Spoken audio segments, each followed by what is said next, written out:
Are we on? Good morning, everybody. I just want to apologize for the delay in starting. We are waiting on students to join us. It's about the students, and they need to be present. So please bear with us. Please have a cup of coffee in the meantime. There's some snacks in the room next door.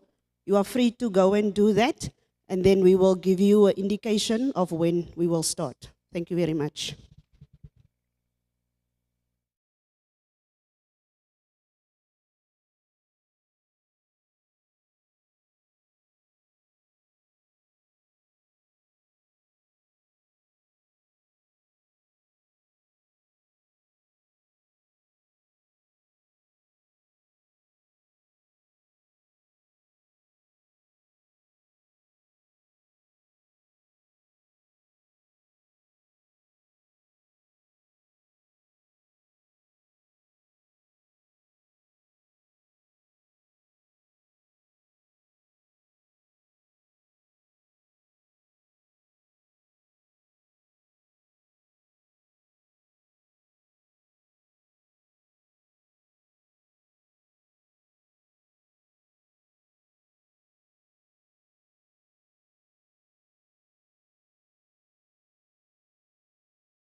Are we back? Can we call those people that's outside?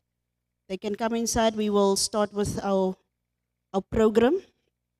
Please, thank you for your patience. We appreciate julle samewerking, cooperation.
Good morning. We are ready to start. Good morning, ladies and gentlemen. All protocol are observed. We are here again. This is a new day. God being on our side, having a beautiful day, beautiful colleagues. Allow me to acknowledge our seniors in our must. In our must, we are having Major General Nkubelanga. He is our acting PC. We have our Brigadier Mtongana, Station Commander of Kimberley. In our must also we having Brigadier Ntimana, Crime Intelligence. We also have Brigadier Shumani, Division Visible Policing. Also have our mother, Colonel De Saldana, Communication. Also have Lieutenant Colonel Kale, Men of Change. Again in our must, we have our Lieutenant Colonel Mukufe from Division Visible Policing, and our mother, Colonel Nzuta, Provincial Commander Social Crime. We are about to start. We have acknowledged, and you, our beautiful ladies in blue, you are acknowledged. Be at home, feel free. As students, our SPU commanders, you also are acknowledged. Over to you, madam. Thank you, Sergeant Vielwa. At this point, I'm going to call on Captain Foucault, who's going to open for us in a word of prayer. Thank you.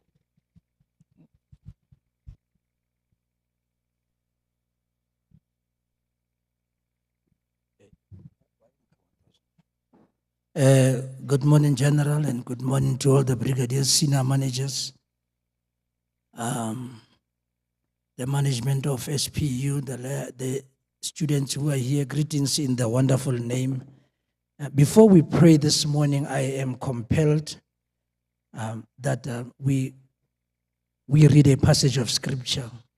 I'll be failing in my duties if I cannot share a passage of scripture. Yesterday we started this meeting and we read a scripture that says, in everything that we do, we must commit it to the Lord and He will make our path straight. As we close, in the interest of this partnership that we have started, I want to share a passage of scripture in Philippians 2, and only one verse to read, which is verse 14. And it reads as follows: do everything without grumbling or arguing. And I read this passage of scripture because tendency is, in most cases when people are starting partnership, one part of the partnership sometimes tends to lax, and it therefore causes grumbling and arguing. And as we close today, I want to send you back with this message that in everything that we are going to do, we must not do it with arguing or grumbling. No complaints. We must be equally yoked. Shall we rise and we pray?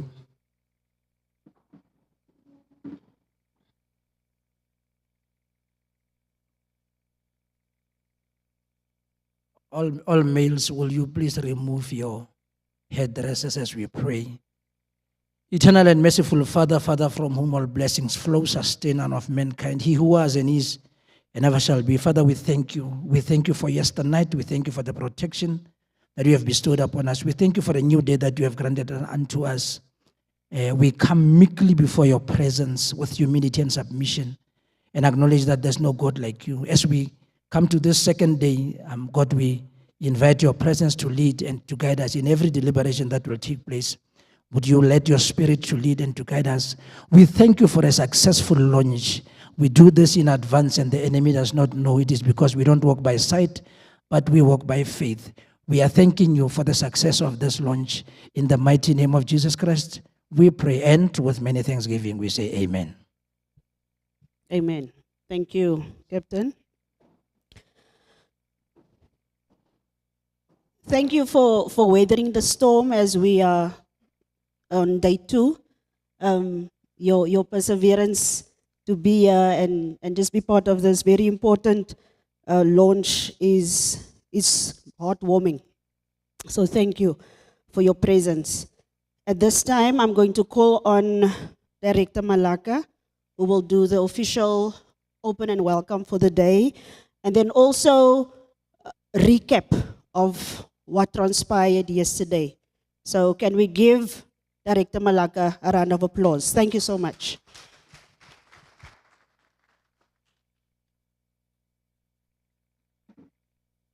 Good morning. Good morning. I'm a bit taller, so I'm trying to get this thing right. Right.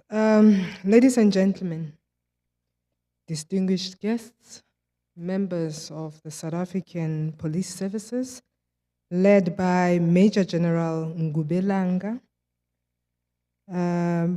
With us as well, we have Brigadier Shumani, Brigadier Ntongani, Brigadier Mtimani, esteemed colleagues of mine, and a special welcome to the students. It's very warming to see the students supporting this program because this program is theirs. Colleagues, all protocol observed. Thank you. I've been requested as well to also recap on yesterday's events for those that were not part of yesterday, so that at least you are enlightened this morning of where we ended yesterday and how are we going forward this morning. So yesterday we delved deep into the learning environment safety framework, recognizing that our efforts to safeguard our academic spaces are paramount to the success and well-being of our students and staff. We also explored the legislative framework of GBV. The discussions or the presentation was also enlightening and sobering, reminding us of the long road ahead in our fight against this pervasive issue. We were also honored by the Dean of Students on a topic that is central to our university ethos and values. We were also honored by the Student Representative Council, whose speech was very powerful and a powerful testament to the benefits of a healthy collaboration. So this morning marks day 2 of our program, SPU-SAPS Desk Lodge. We will be talking to the role of local CPF, discussions around proposed campus community safety programs, the launching of the actual space earmarked as SPU Safety Desk, whereby the collaboration between SPU and SAPS will be cemented. I hope this becomes a successful day similar to yesterday, and you are welcome to engage with us. This is an engaging platform whereby you are required to also raise your hand and engage with us. If you don't agree with how things are unfolding, as far as this platform is concerned, because it's basically for yourselves, students, and it's here to help you, and it's also here to keep you safe. So please feel free to engage with us. Thank you, colleagues. All right.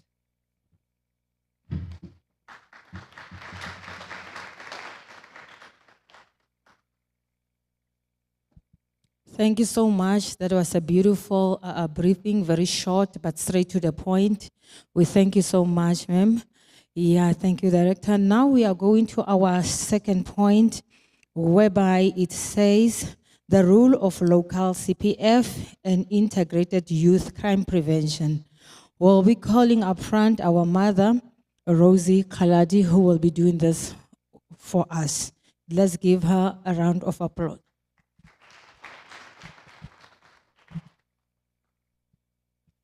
We can still continue while she's coming so that he can be encouraged.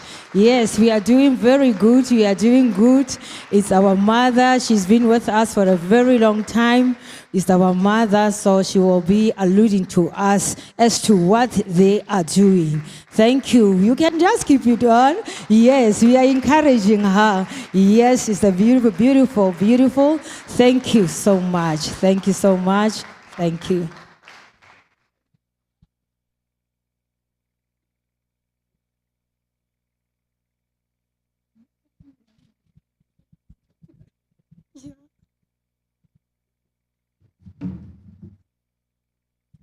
Goeiemôre familie. Eerstens wil ek vanmôre vir die Here dankie sê vir die dag wat die Here gemaak het dat ons kan bymekaar kom. Ek wil vanmôre vir die man en vroue in blou klere baie dankie sê wat die vanmôre moeg word om die gemeenskap te bedien nie.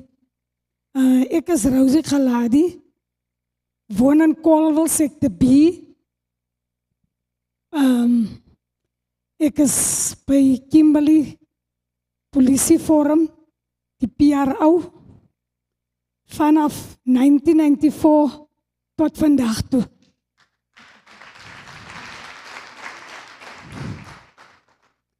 Dit is vir my 'n passie om die werk te doen. Ek het nooit gekyk om te dink daar is 'n stype nie om die werk te doen nie, want die gemeenskap lê op my hart.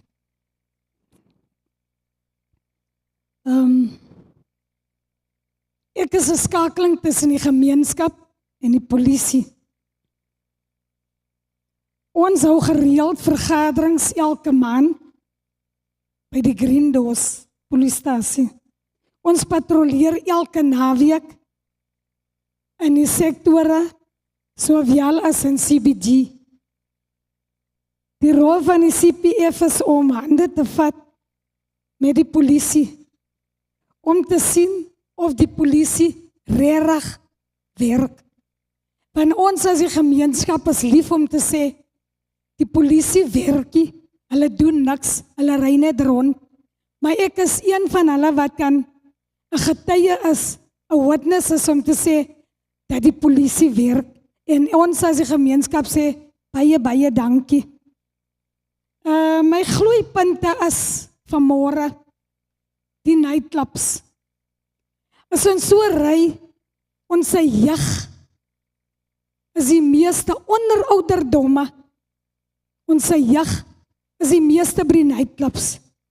En hulle se klere drag is onaanvaarbaar. Alhoewel sê ons is ons kan aantrek wat ons wil, ons kan maak wat ons wil. Maar vir my voel ek dit is onaanvaarbaar as 'n moeder. Die kinders dra sulke klein rokkies. En die nightclubs maak jy op tyd toe nie. Brigadier het baie werk. Liekebot en brigadier werk baie hard. Dis nou en dan spring brigadier sommer uit die polisieven uit sy kar uit. Klap hy so bietjie daar teen die deure op die counters om te sê die tyd het al ver gevorder. Die tuckshops in die dorp is net so baie in ons gemeenskap. En dit is ook 'n probleem wat ons mee sit. Want solank die tuckshops oop is, dan drom die jong mense daar met hulle se okkapype. So ons vra asseblief, Solplaatjie moet kyk in die probleme wat ons mee sit. Baie dankie.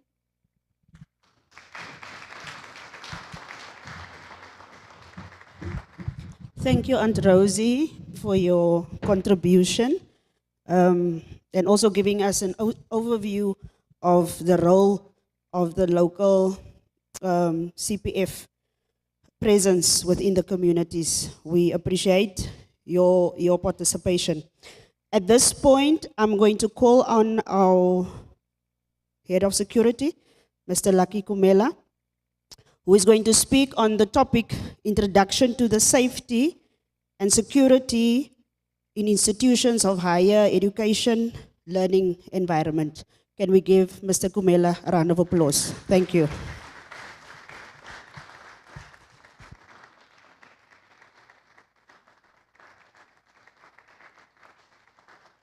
Thank you for encouraging to come.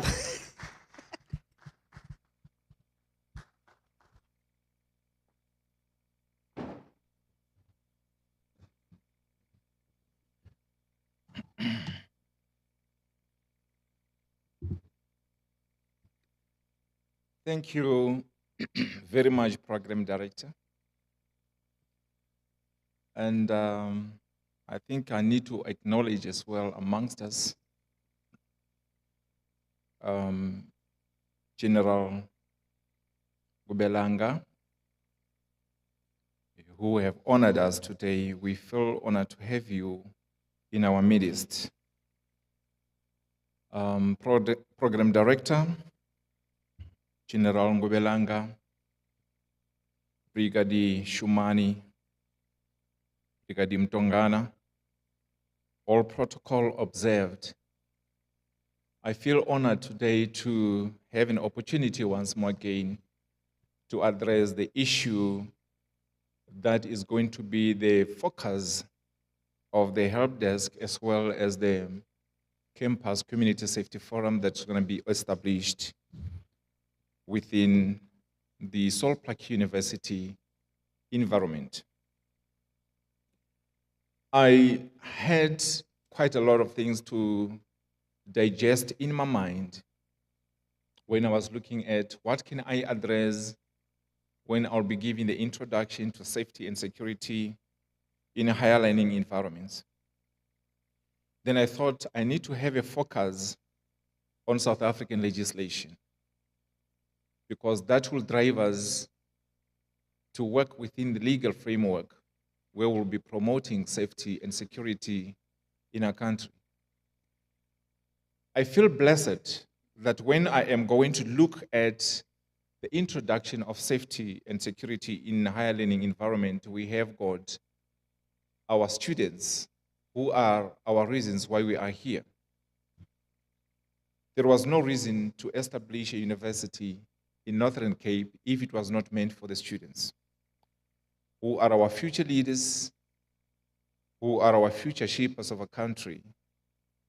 And for that matter, I really applaud you that you are present here, and I think they deserve an applause.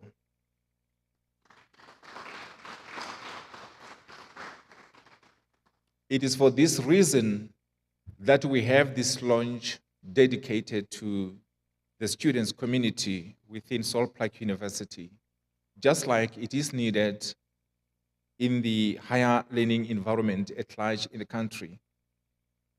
And I think today it should be one of the days that will be needing the engagement from yourselves. It will be ideal as well to listen to our presentations, that when you engage, you can take back to your constituencies what they need to hear and assurance that they will be safe.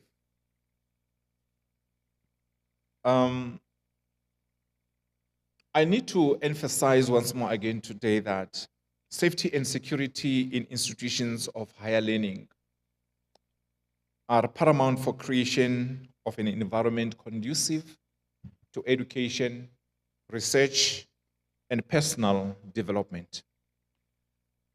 The establishment of a secure and safe environment within higher education institutions is paramount for fostering an atmosphere which is conducive to learning, to growth, to personal development. And this is particularly true in the context of the South African institutions like Salt Lake University, just like any other higher institution of higher learning, where the integration of statutory law and regulations forms the foundation of the campus security.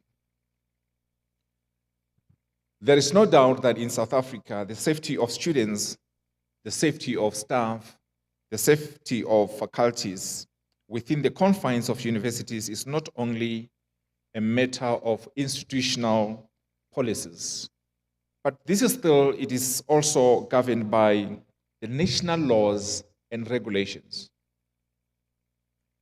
As we gather here on the second day of the launch of the Salt Lake University and South African Police Service Help Desk, here dubbed as SPU-SAPS Help Desk, it is very crucial to understand the legal framework that underpins our efforts, that maintains to a secure, a safe academic environment.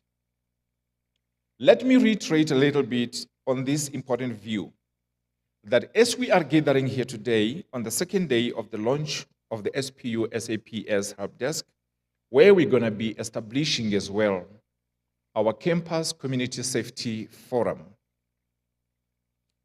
it is essential to delve into the intricate relationship between educational spaces and the legislative framework that protects them. With that being said, the South African higher education landscape and safety concerns is always a serious concern for the student to be assured about their safety while they are ensuring that they bring back to their homes what they came here for, which is their qualifications. Therefore, it is very, very important to understand that the academic setting of a university is a microcosm of a society at large, dealing with issues of safety that mirror those in the external environment. I think my peers and my department, and in most of the platforms here in the university, they might have heard me saying, any university resembles a small South Africa, with the VC being the president and the DVCs being the premiers, going down like that. This is where the political bodies thrive in and make sense of the reality of the macrocosm. These issues that I'm reiterating on, it will include but are not limited to issues like theft, sexual assault, and physical violence, to name only but a few. The challenges faced by institutions like SPU in maintaining a secure environment are compounded by the need to be inclusive and open, while also ensuring the well-being of all the stakeholders. Dear colleagues, I think it is also important to look at the South African status and the higher education landscape for us to understand that this introduction to safety and security in a higher learning environment seeks us to delve in to make sure that we don't just gather to talk, but making safety a reality. The Constitution of the Republic of South Africa, 1996, is the supreme law of the land. Everyone knows about it. It guarantees all the citizens the right to safety and security and to be protected. Every individual in the country, whether they are foreigners, whether they are the citizens. Derived from this constitutional mandate, there are several statutes that are directly affecting security in higher education institutions. This is the reason why I am presenting this concept today. And one of the primary pieces of legislation is the Higher Education Act 101 of 1997, which sets out the responsibilities of the tertiary institutions regarding governance and the welfare of its own communities or populations. One of the primary functions of this act is to ensure that apart from academic fruits that the students will be receiving, but their well-being is also catered for. In other words, the Higher Education Act 101 of 1997 outlines the governance of higher learning institutions and the responsibilities they bear in ensuring the safety of their populations, here under named as the students and the community at large. Under this act, universities are obliged to ensure the safety of students and staff by implementing appropriate measures that safeguard against various risks. This is where the establishment of campus security comes in. This is where we also use the private security. This is where we also, at times, need the intervention by the armed response. This includes the prevention of crime, the management of emergencies, and the enforcement of the campus rules and regulations. Dear fellow South African citizens, it is very, very imperative to understand that we need to be guided by the law and regulations that will be guiding and governing the campus security, because we are accountable of the safety and security for everyone within the university. In simple terms, let me rather say I will delve into understanding the statutes and legal framework governing our campus safety and the protection services at large, because the problem that we are facing here in Solplaki is the very same problems that is faced in most of the high education institutions. But I am very much happy to also share something that you know, that South Africa's approach to campus safety is underpinned by a robust legal framework that seeks to balance individuals' rights with communal security. And this is exactly what I mentioned, especially when we have challenges where you need to protect the students who are at the very same time had the time to fight for their rights, to fight for their interests, to fight for the lack that they don't have. And when they are protesting, we need to be protecting them amongst themselves and protecting the property. This gives a very big challenge in the span of the responsibilities by the campus security. With that being said, colleagues, I vigorously understand that the regulatory framework that establishes safety protocols in higher education environment or institutions includes the following acts, which I will narrate vividly, amongst others.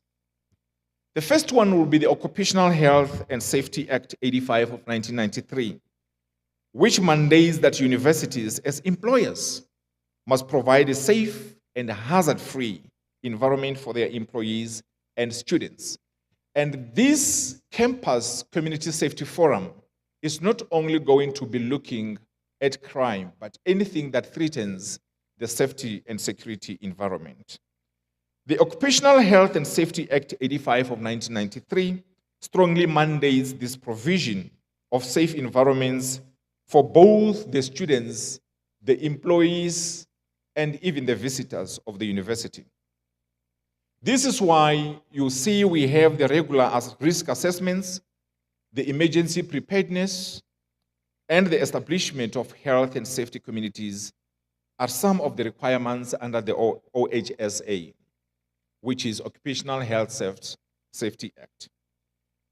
The other one, which is very, very important, that has brought us in here, which is guided by the South African Police Service Act 63 of 1995, is the Private Security Industry Regulatory Act 56 of 2001, which is known as SIRA.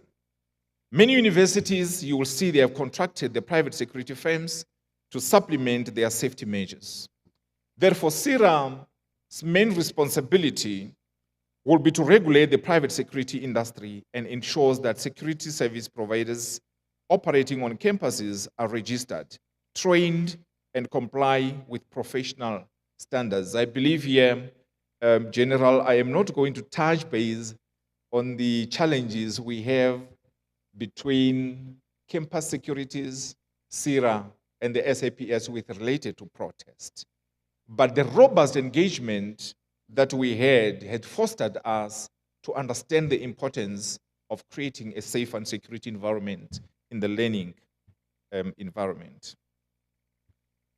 The other act, which is the second last of what I want to discuss with you, is the Control of Access to the Public Premises and Vehicles Act 53 of 1985.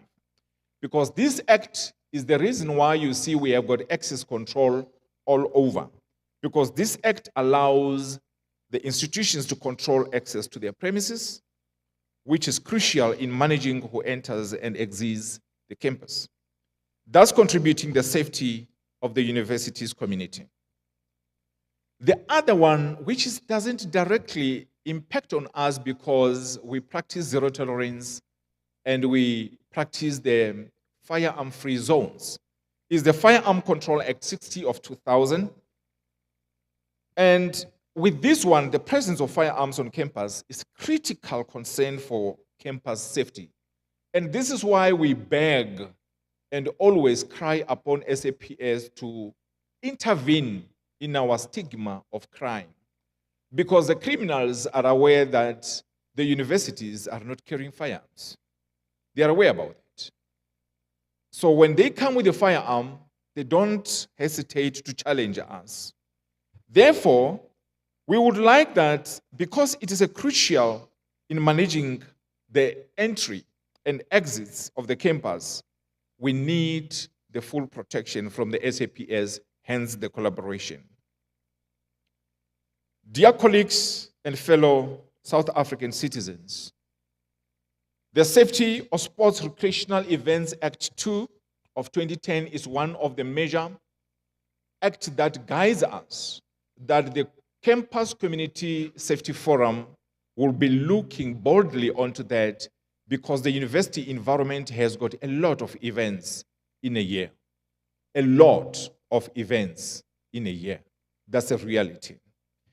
And I think the local police officers, the provincial police officers, Brigadier Mtongana will agree with us that every second week they believe there is an event going on, because that's actually what is happening. Furthermore, the South African Constitution acts as an overarching document that guarantees the right to security for all citizens. This includes our students, our employees, as well as our visitors. It's a principle that extends into the realm of the higher education environment. Maybe when I am leading closer to the conclusion, although I will have a fundamental right to ponder on, to make sure that we realize that there is indeed a need of safety and security within the educational institutions, is to look at the regulations and the institutional policies. I think here we might have the whole day to discuss this because it's broken down in different pedagogies.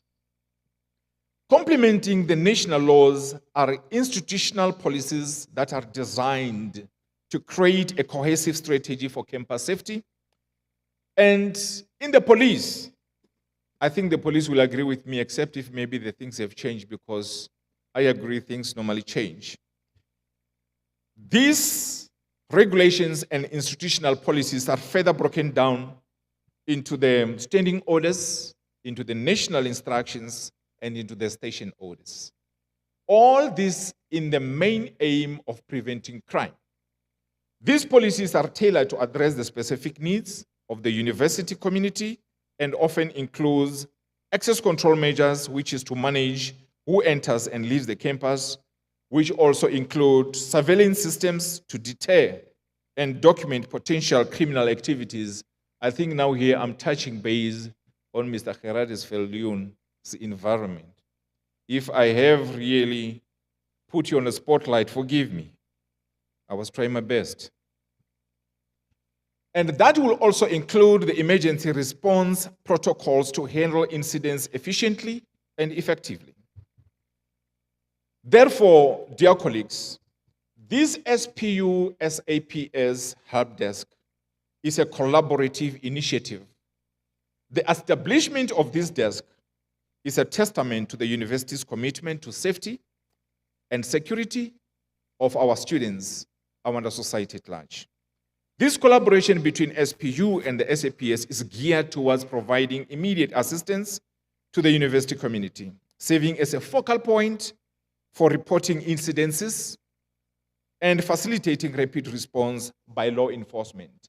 That will be including sharing of valuable information to our university society.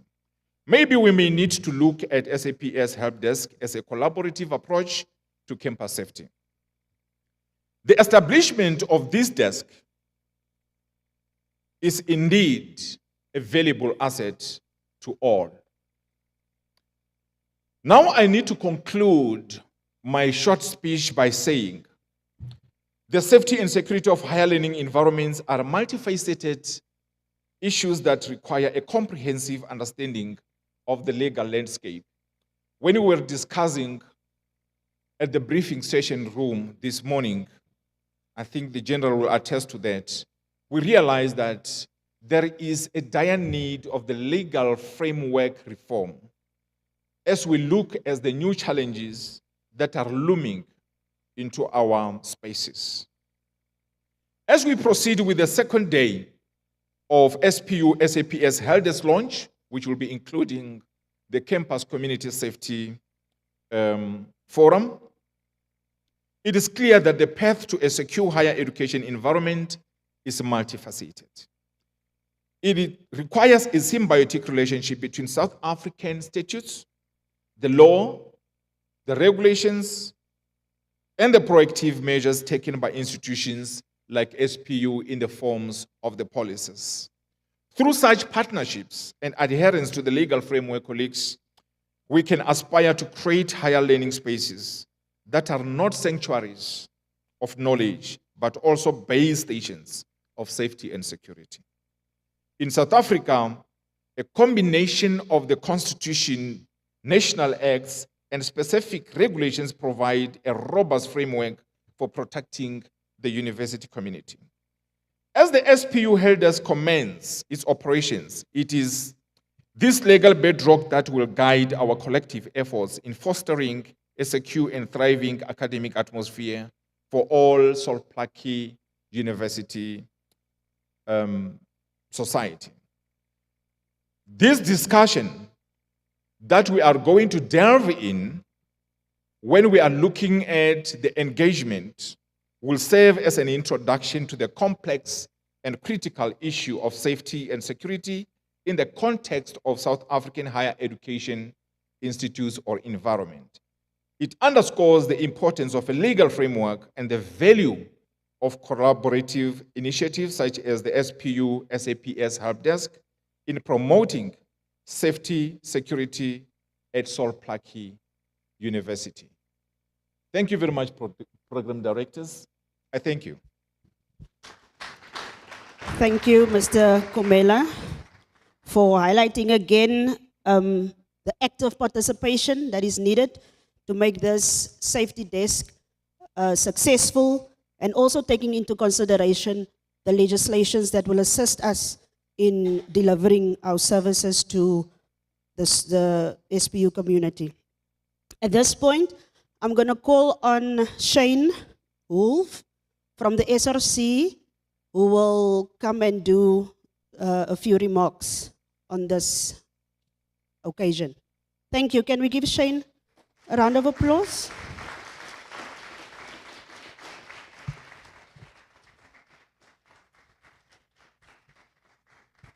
Thank you for encouraging him.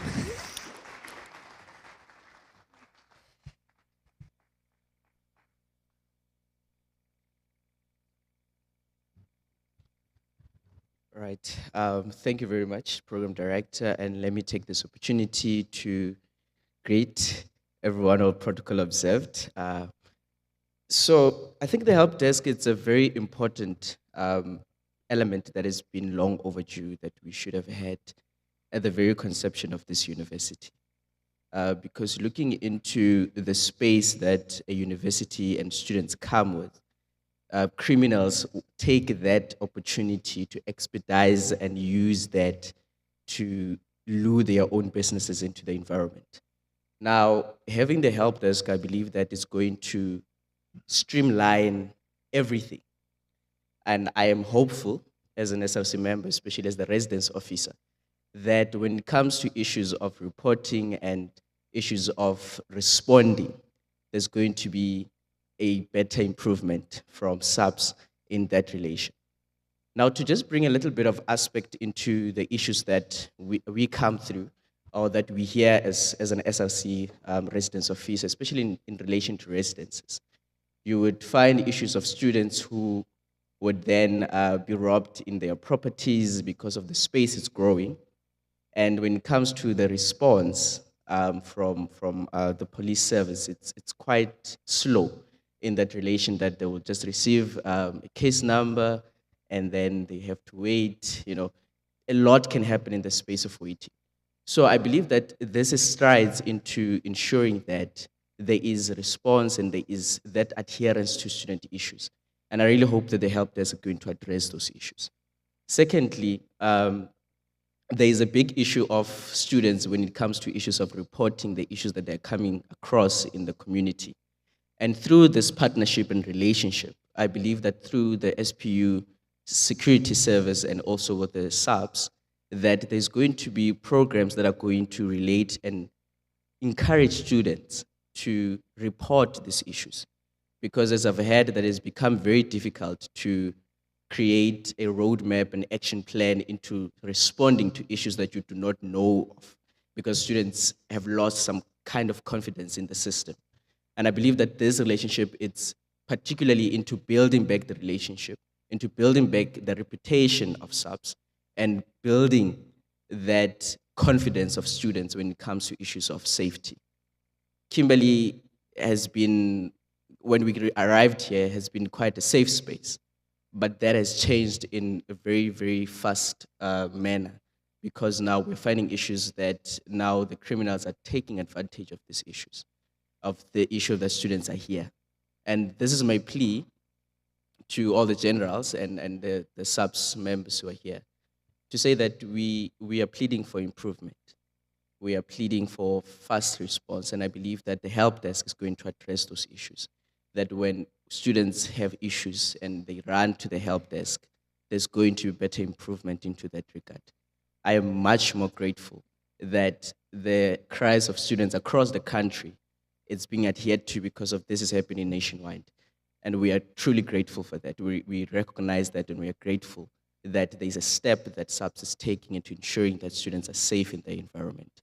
And in relation to that, which is very important for me and very close to my heart, is that when there's an issue that is arising in the communities and in the university context, because this is a place where leaders are born and leaders are created and empowered, that we need to protect them at all costs. And it's very nice that we're meeting in a different context, in a much more relaxed context, instead of burning tires and all of that, which is a good thing. And I hope that this engagement will not end here, but this is a start to something even bigger, that when we are out of the system, students who come after us are going to be in a more safer environment.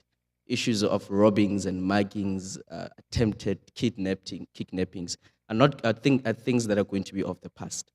And we believe that through this partnership, through this relationship, through this help desk, is going to address those issues. I'm putting my confidence, I'm putting my 10, my 100 on the help desk. And I kindly ask that you should not be disappointed in that.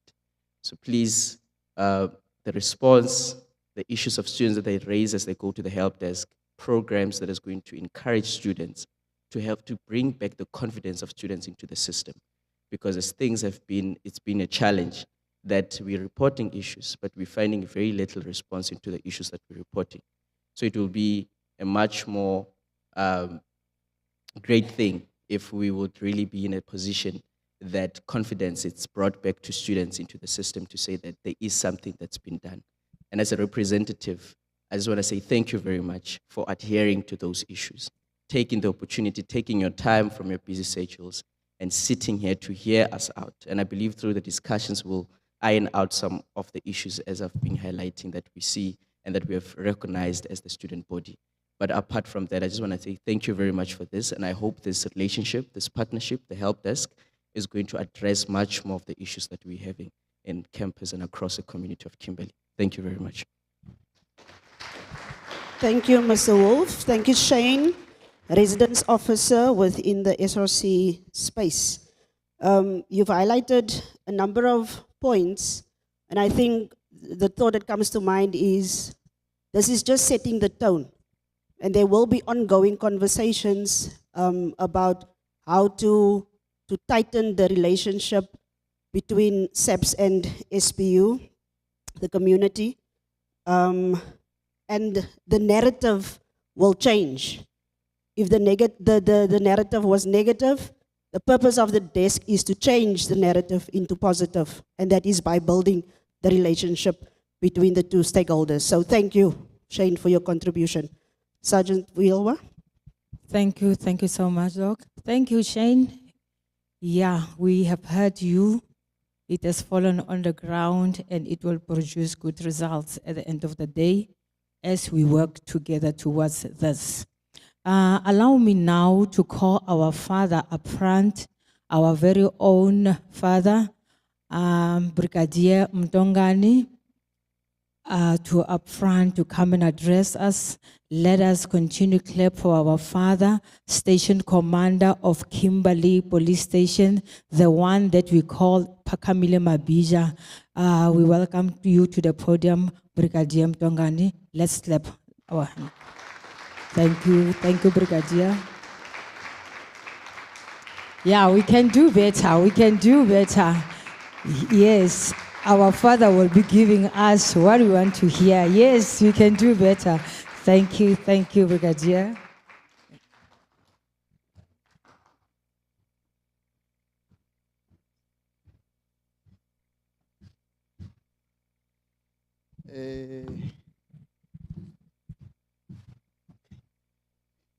Greetings to General Ngubelanga, who's our acting PC in the province, Brigadier Shumane from head office and her team, all the senior officers, Brigadier Ntimane, Brigadier Zwane, I see that side, the district, I see Kanyal Minis is here with Captain Sand, From the university, the team of Director Malaka, the team of Mr. Lucky Kumela, my colleagues, I see sector managers are here. Kenel Gale is also here, Chief Commander of Kimberley. It's a lot of Kenel Saldana with your team, our communication students. You are all greeted. General, my program or my speech will be very short because Shane, he just did my speech together with and Rosie, my CPF. They did my speech, so I don't need to present anything because what they told you, that's my speech. But maybe just to share some few things from, let me maybe take you from the background of, in terms of our mandate as SAPS. We are directed by Section 205, subsection 3 of the Constitution. That says we must prevent the crime. We must combat. We must investigate that crime that has been reported, which now the Office of Brigadier Zwane is doing that. We must maintain the law and order. And on that one, I want to maybe align myself too much, Shane, with the students. Because when we maintain the law and order outside there, when we got them drinking in public, and then when we call them into order, it's like now we are harassing them. But it's our job to maintain the law and order. So they must understand that when we enforce the law, it's part of us. Because we enforce the law, because there's bylaws that are given by Sol Plaatje municipality to say certain things must not be done. So when you do that, then we have to kick in to assist you guys. And I think I was on the orientation, or you call it induction, or whatever you call it, here by university. And I spoke to students. And one of the things I said to them, guys, you know what? I'm worried when you are found, or if you find yourself on the wrong side of the law, whereby you commit a crime. The problem that we had is that you'll end up having a criminal record. Now, the bad part is that before you can even start your career, then you've got a criminal record. It makes things bad for you because now no one will employ you. And I made an example now, this past weekend, when I was talking to other students who were there by me, Kenyan ministers, who were arrested for obstructing police officers doing their duties. And I said to them, guys, you know what? The only space or the place that will employ you now, if you will get a criminal record, for example, you won't get a job from private sector. You won't get a job from government. You'll end up, luckily here at university, you guys know, but don't analyze it that way. There's people who are busy doing the dagger boy there in the construction. I said, you'll end up there. So please change. I spoke to them in length, trying to make them understand that what you did over the weekend, challenging police officers while they are doing their job, trying to assist you, because there was also even a fight. I said, this is wrong. It's going to jeopardize your career. So stop it. I'm talking to you as a parent. But shame, they understand. They were crying. They were crying. But I said, it's fine. I'll go extra mile to talk to court, to assist, to say, no, look, let's not go for the harsher sentence for them. Let's go for diversion process to help them, because it's obvious a student is a student, and a student is a child. Even if you are 21 or 28 or 23, you're still a child. You will still have mistakes that we must rectify you as a parent. So I want you guys to assist us on those programs, because why I'm saying you took my speech is because part of my speech is the programs that you mentioned. Maybe let me bring this to your maybe level or understanding. The purpose of this program, we want to bring services closer to you. That's the whole purpose of this. We want to bring services closer to you. With the programs, there's a couple of things that we will have to do together. I'm glad when you mentioned that we have to work together because we're trying to get a partnership here. Now, our partnership starts with you guys. I once walk around here and drive around at New Park. The challenge that we've got at our university is that it's more located amongst the residential. Now, it's not like it's in the like the other like big universities whereby everything is inside 1 yard. Ours is divided. Some of these students are staying in town, which is in my area, it's Sector A.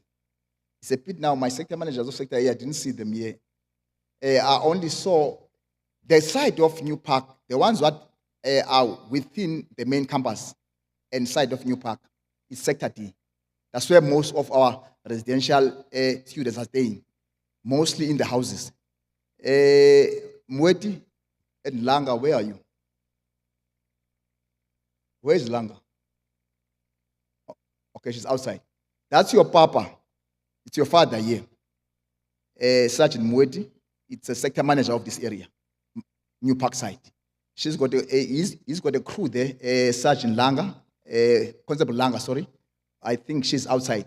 That's your mother. You can sit, Mudi. These people are working directly with you on the ground. You might not see me because I'm at the office. I do come out, but not most often. But they are mostly on the ground. I want you guys to get their number. The partnership that we're trying to do, if there's a case reported at the desk, you must get a quick service, as you are saying now here. Our response must be quicker because they are on the ground. They must be able to assist you as quick as you can. Now, you must keep in mind, I said to the guys, which I spoke to them at some time here, that we need the CPF. Remember, the CPF is not only about these Andros and them, the big aunties, even yourself, students. I informed them one time that you guys, you need to form the CPF because we must work together. We must have ears and eyes on the ground. We might not be around a New Park at all times. We might be on the other areas. But you guys, when you see something on the ground, you must be able to report immediately. And I said to the guys one time, the tip-off that we need from you is that, for example, this issue of the kidnappings, I can mention so many. Maybe I must also give you a bit of feedback on these cases. There was an issue of kidnapping around New Park, the students. Brigadier Timanya knows because I even gave their office to tasking to assist us in terms of, there were a couple of vehicles identified that are busy operating in the area. There was, I think, one Paki, if I'm not sure, if I'm not mistaken, Lucky, the one of Limpopo with like Limpopo number plate.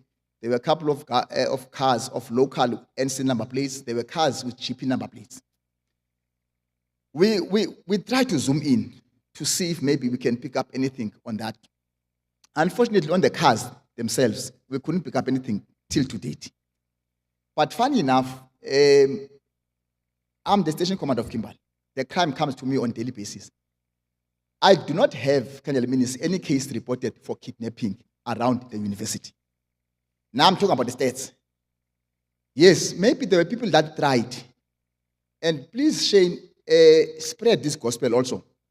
If somebody tried to do, even if a person tried to rob you, or try to steal something from you, or try to kidnap, or whatever, that try for us is a case. You'll hear about attempted something is because somebody tried to do something. People feel like if maybe a person couldn't do that or couldn't rob me, they feel as if it's not completed.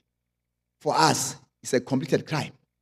So whatever person, if he tried to rob you, he tried to do whatever, it is a crime to us. And what is important is that if you report, we've got a stats to say, no, look, there is a kind of attempted robberies or attempted kidnapping around Solplaki University at this time and this time. Then we can plan based on that. But now, if you don't give us information, We will just do the normal patrols or driving around there to look for the suspect, which we do not know. And where the worst part, the suspect's colleagues, I can tell you now, you know them better because you see the person that robs you. I don't see, you just come and report to us, but I didn't see the person, or I didn't see the car that was used. But it's important that if the car that has been used on the robbery, take number plate. That's why we say now, we've got a program called Eyes and Ears, because you are on the ground, you see what is happening. So you give us the name, even the person that robbed you, you give us description of the person, so that we can be able to assist you on that one. The other issue, which maybe I might just touch it quickly on this issue of my feedback, there were recently cases of theft of laptops. I've dealt with 2 cases now recently, Gerald. I can even give you the case numbers because I know. Some of the cases, colleagues, that is happening here is also through our negligence. I'm staying at the 3rd floor, whatever building here, accommodation. I'm leaving my room, going down to the 2nd floor or the 1st floor. But I leave my room open, wide open, because in fact, both of those cases, one case, the person was sitting with a friend, but he went down to the kitchen. When he came back, there was someone that was coming out of the room with a laptop.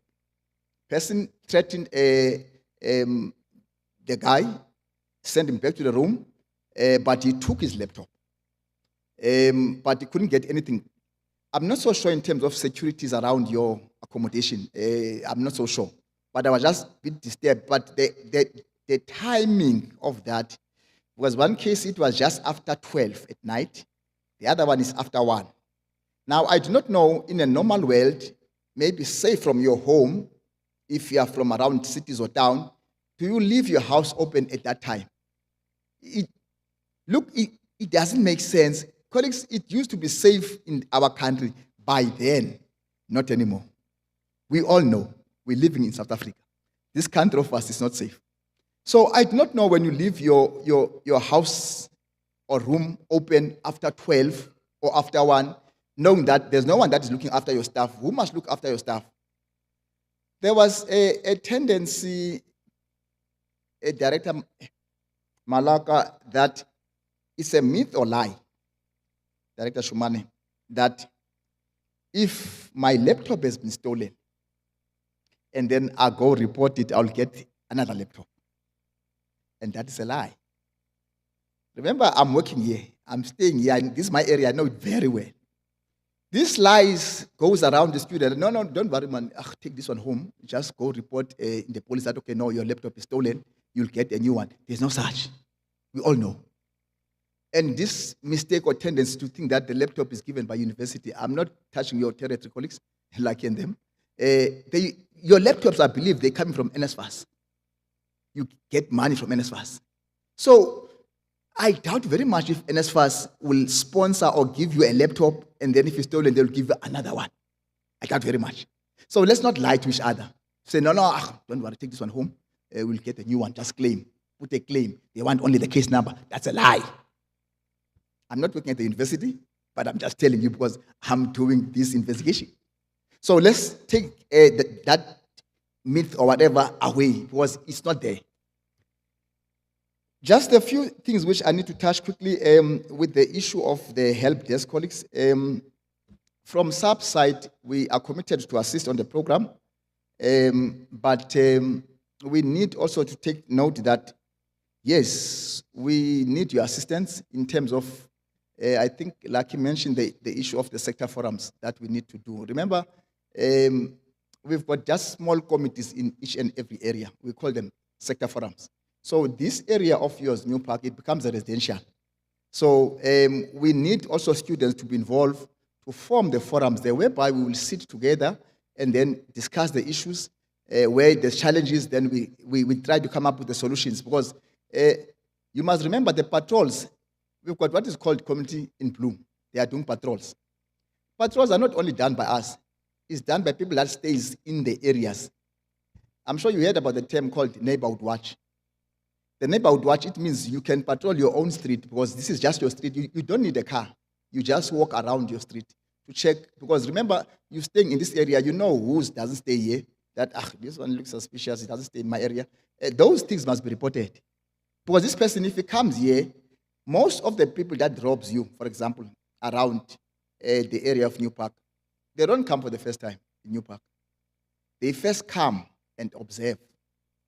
They come and check, okay, fine, that room, maybe they go out to Black Diamonds, or they go too much to Queens, and then they come back late there. Actually, that's your place most. You go to Queens. I know you because I chase you most at night. Now I chase you myself. And I have to escort you back home. Now, the guys, what they do, they first observe, come around the areas to check, okay, fine, yeah, they are so careless here, they leave stuff open or whatever. Then from there, on the day when they act, they know. I've said on the orientation, I said part of the things that we must do together is awarenesses. And I said to you that day also, remember when you have your phone in the pocket, and then you've got your earphones. For me, I don't need to be told that you've got a phone. The earphones tell me that, okay, you've got a phone. Because if there's earphones, listening to music or whatever, it tells me that earphones is not coming from anywhere. It's coming from the pocket, from the phone. Then it makes me, or give me as a criminal, a chance to take maybe my opportunity to rob you. And I said to the guys, these big phones you are having, Apple and what, these big Oppos and what, you name them, S23s, S28, I don't even know how many S's now on Samsung. And they are very big. Now, your mistake that you do, you've got this big phone, you're walking around Law Street or Lawson alone at night. Now, the light that shines on your phone when you bring it up, for me as a criminal from a distance, I see, okay, here's a target. There's a phone. That person is carrying a big phone. It's a risky that you are doing. Those are like at the program that I want us to run together, those awarenesses that we know you've got a nice, expensive phone, whatever, put in the bag or your laptop. Why must you carry your laptop during the night? Are you doing maybe assignments at night? Or is it the sleepover assignments? Remember, we from the university, we know exactly what is happening at the res. Because I'm staying from this res, maybe this side of the like main campus. I need to go to the res, that side of Black Diamonds. But I'm going to sleep over. Then I carry my laptop. I become a target. Why can't I carry the laptop during the day while there's too much traffic, too many people who are moving? Or ask the boyfriend to take it before I walk over. That's reality. That's what you are doing, guys. We know that. Now I escort you from Queens at night. I must escort because my job, it says, I must make sure that you are safe. We escort you over the weekends from Queens. Luckily, Long Street is very far for you, so you can't go there because you don't own cars. But here in town, you can't tell me. Lucid Lounge is closed. Those are your areas that you guys go. So let's talk to our guys that goes there.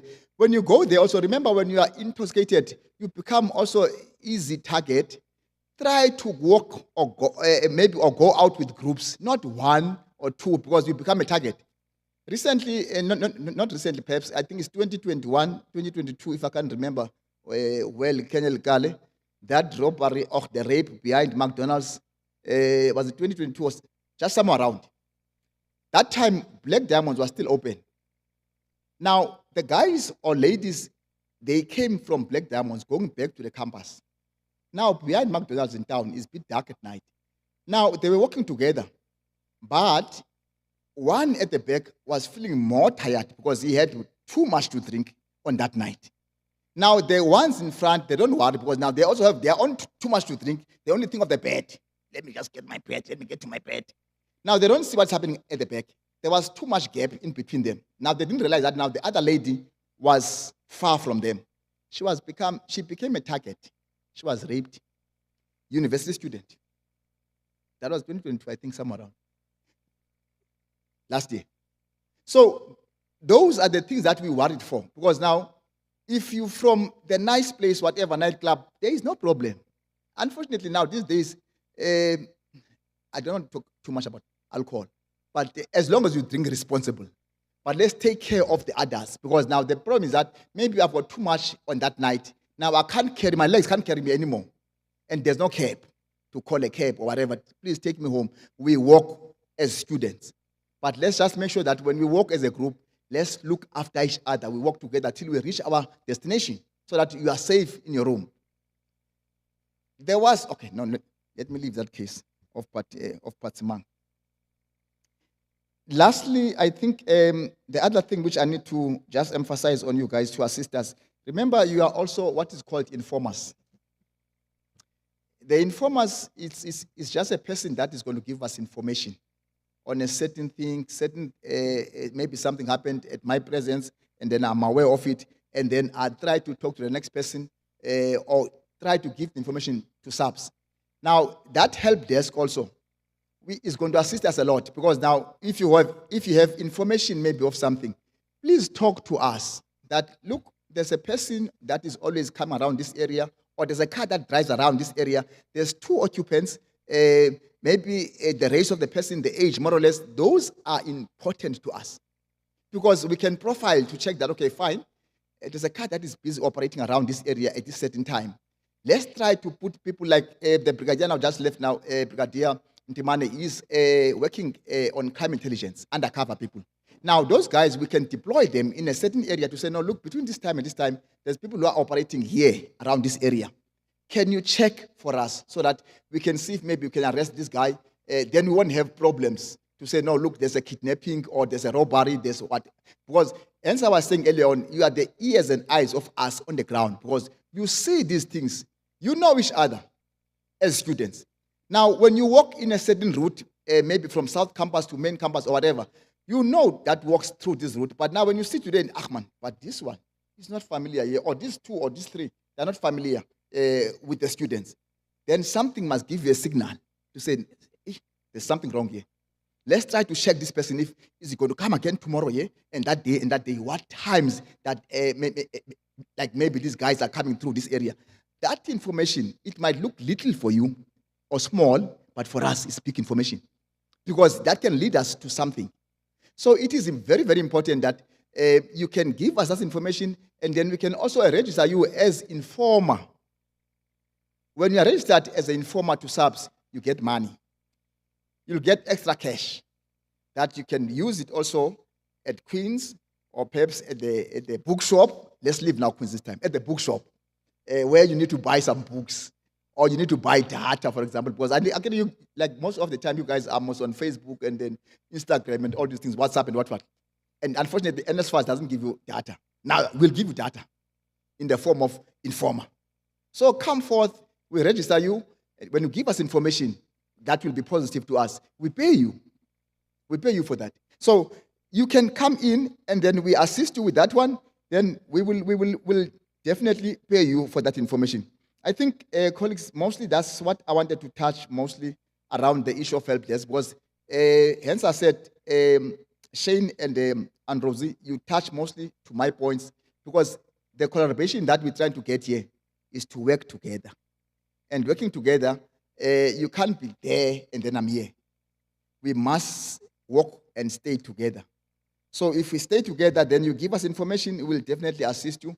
We'll try to make sure that the campus, remember, there's also a register there at the campus control of yours, where when we do our visits, we sign that to say, no, look, police was just here. Luckily, with the campus, it's got mostly cameras all over the show. So those cameras will be assisting us. If they pick up anything that is wrong around the campus, they will just give us information. Then from there, we can investigate. The other thing, which just before I forgot now, I got a report from my detectives that most of your cases, especially these cell phones one, the theft cases, the robbery cases, we've got a challenge with you guys. Maybe it's because of you don't take things to cognizance, or you take them light. The challenge that we always have was those cases end up being closed. You don't have suspects on your cases. Or you might have a suspect, but you can't give us a description of a suspect. So it's very, very important that if somebody did anything from anyone around the campus, you rob, you steal something, if the person, you've seen the person, give us information in terms of the height, maybe how long is this guy, the well-built person, the language spoken. Very, very important for us. The language that a person spoke, that it looked like this is, I'm sorry to put it out this way, is a Nigerian, or he's from Zimbabwe or whatever, because we can hear the accent of the person. that this one is not a local. That helps us a lot. So it's very, very important, like for us to take note of those things. The clothing, the person that he was wearing, because remember now, the importance of this help desk.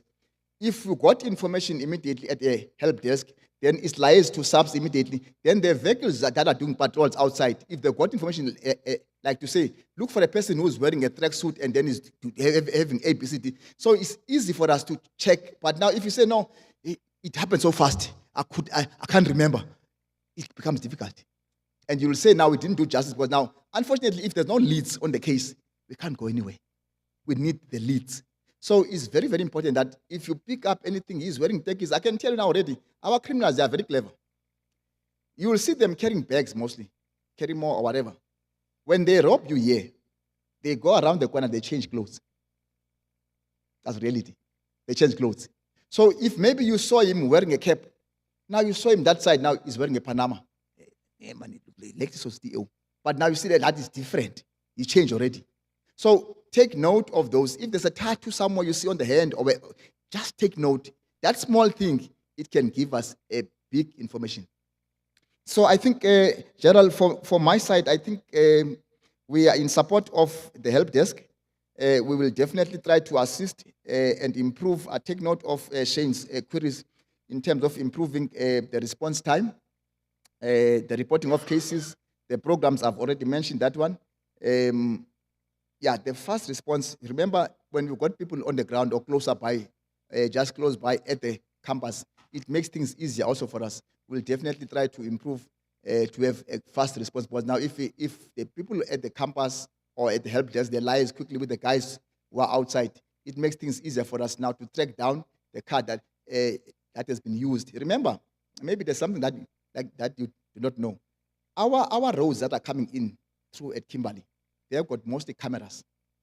This Ears and Eyes program, we've got cameras that are capturing each and every car that comes in.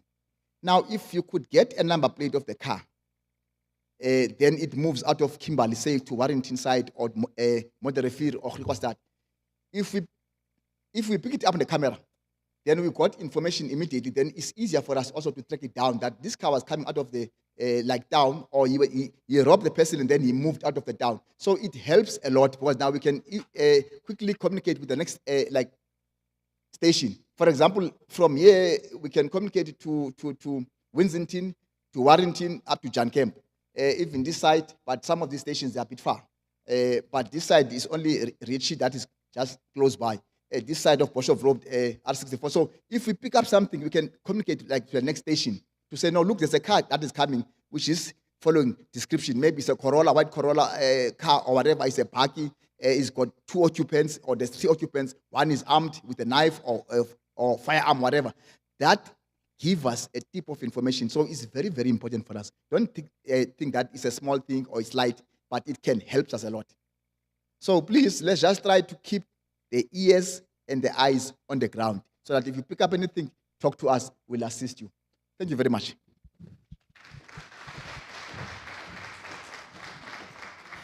Thank you very much. That's my brigadier. He will be doing this for the whole day. But thank you so much for alluding. Thank you. We're gonna be working together. It's so true that we extend our hand, you also give us your cooperation, then everything will be sorted. Thank you. I know that we're going to do a beautiful thing. Now we are collaborating. We will be helping you, our students, the doctors, the whatever of tomorrow. Thank you so much. I will give to Doctor to allude as to where are we going from here. Yes, thank you. I just want to say thank you, Brigadier Mtongane Ghana, for your words of reflection, and also reminding us of being more aware of what is happening around us. We are aware also that we've got students from outside Kimberley, maybe from other areas where there's more safety in their spaces. And now we in Kimberley, obviously the context is a little bit different. So thank you for reminding us to be more aware of where we walk, what we do, about our personal belongings, it's helpful. And the reminder that goes with that. At this point, we're going to open the floor for interaction.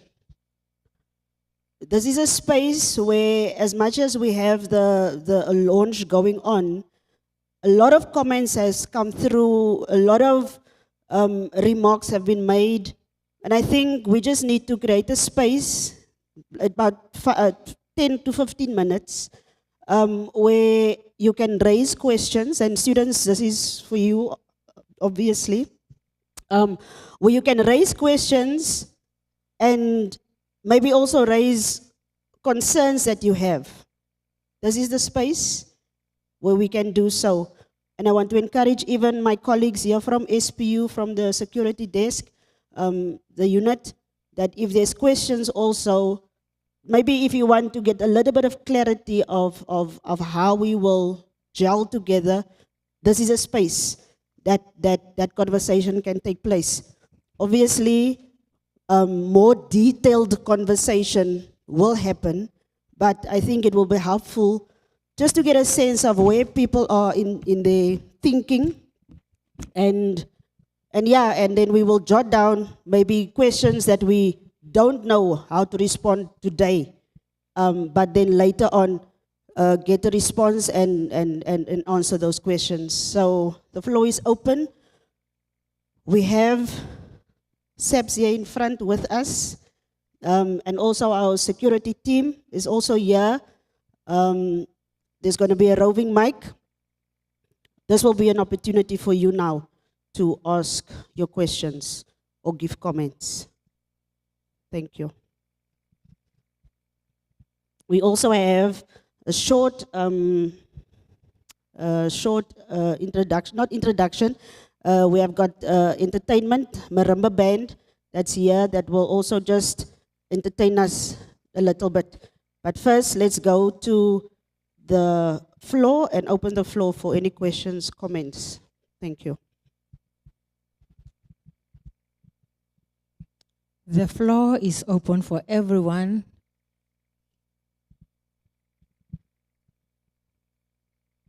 Yes, sir. Thank you, sir. Anyone with a mic? Thank you.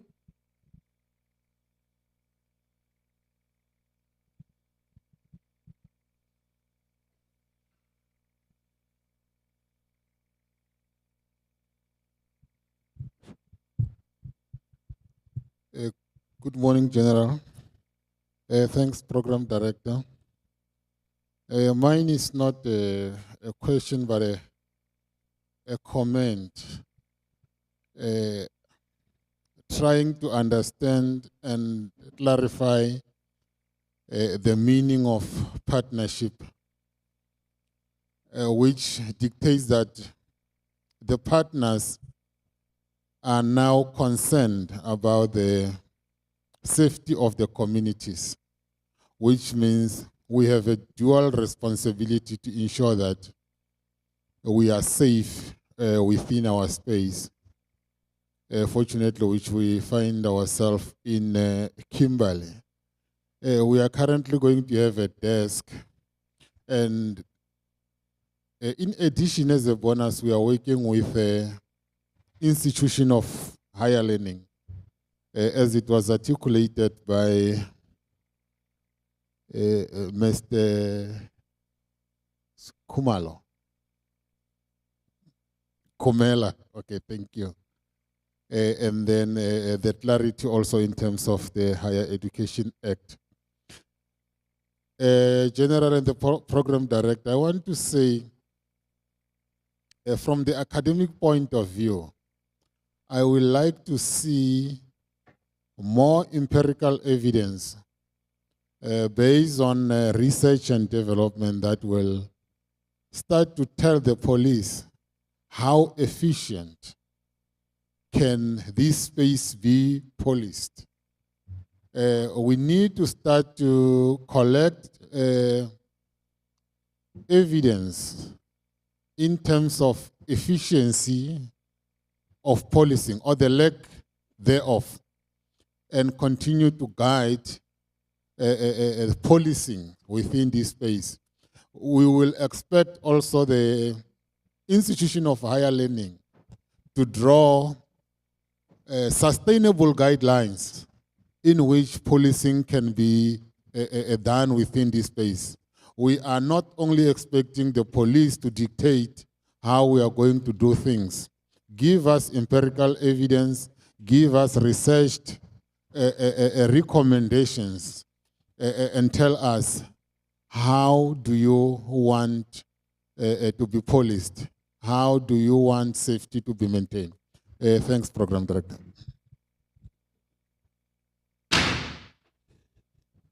We note your comment and remark. Thank you, sir. There's 2 hands at the back there. I'm going to take the. Okay, thank you so much. Thank you so much. We welcome you, Ma. Our Colonel Minis, you'll be the one who will be giving the mic so that you can. Yes, and we welcome you, Ma. Thank you.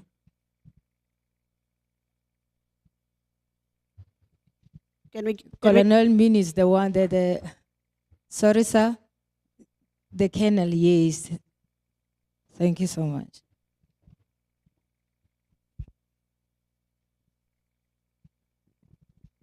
Thank you. Good afternoon, General and senior officers.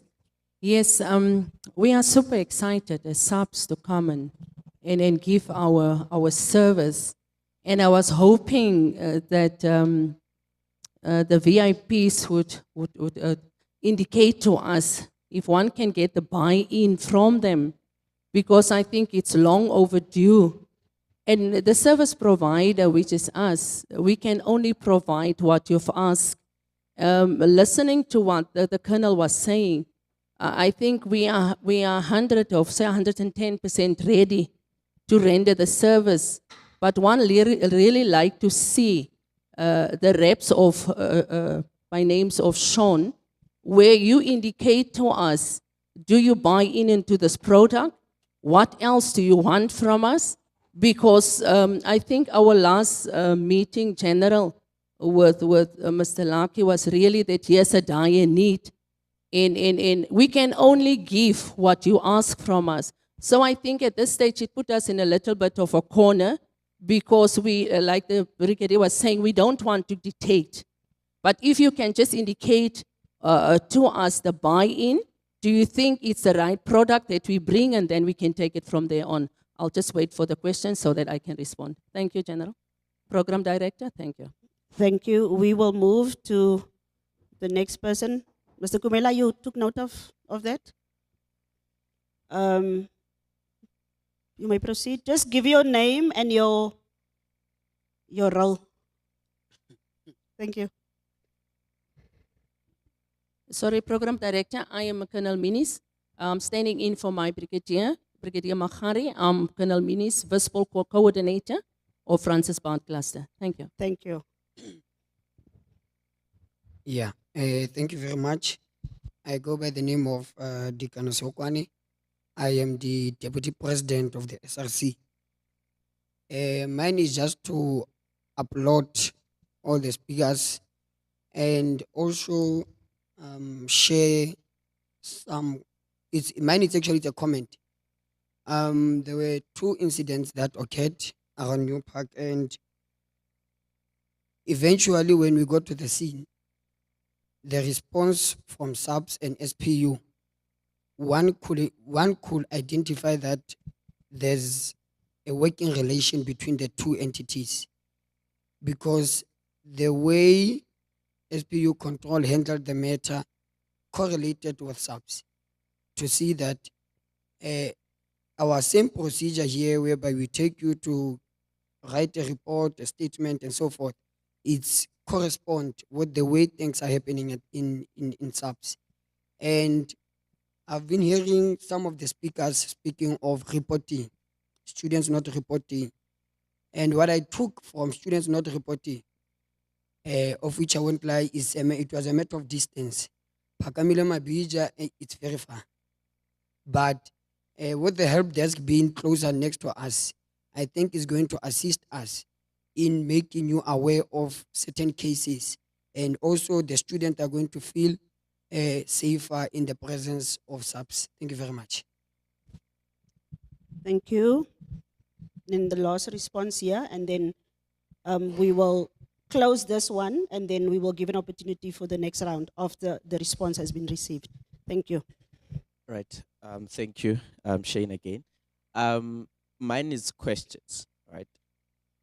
One, the first question that I have, it's with relation to, let's say that there's a robbing in the property that I'm staying in.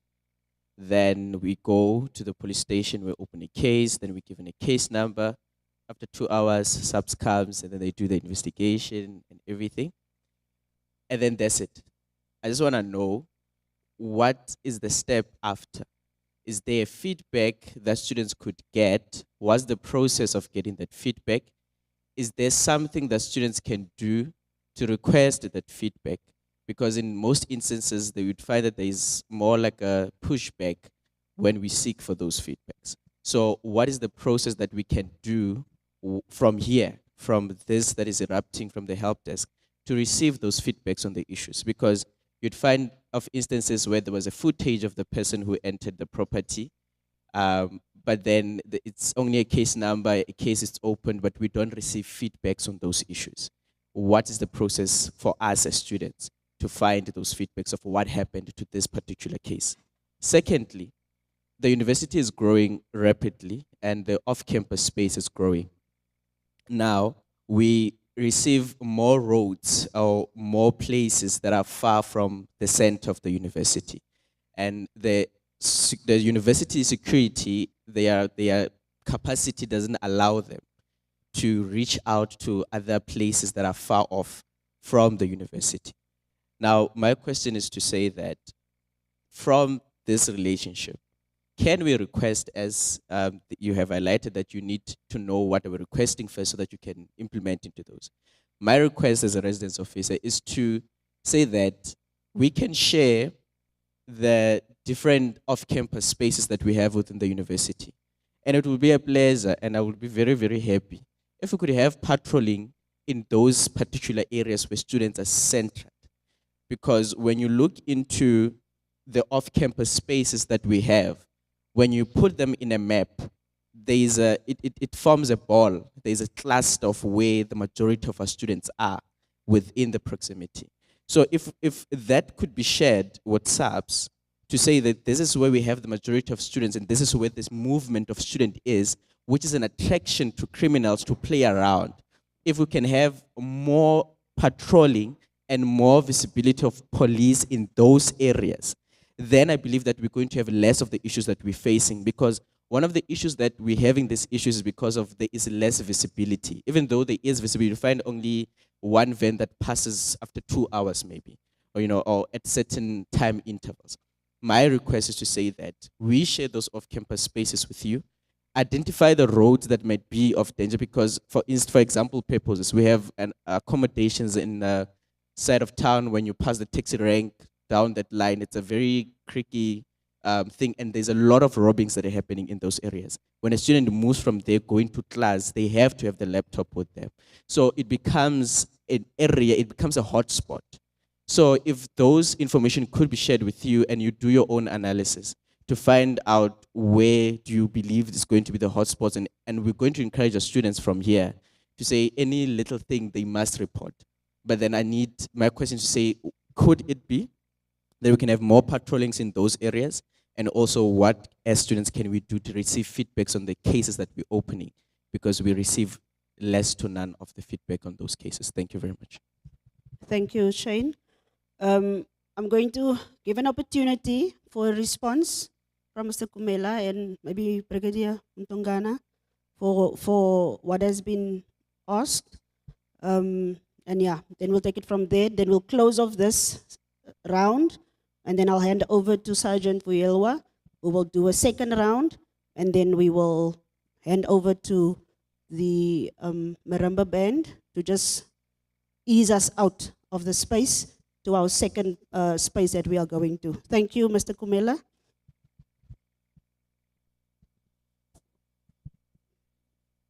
Thank you very much, Program Director.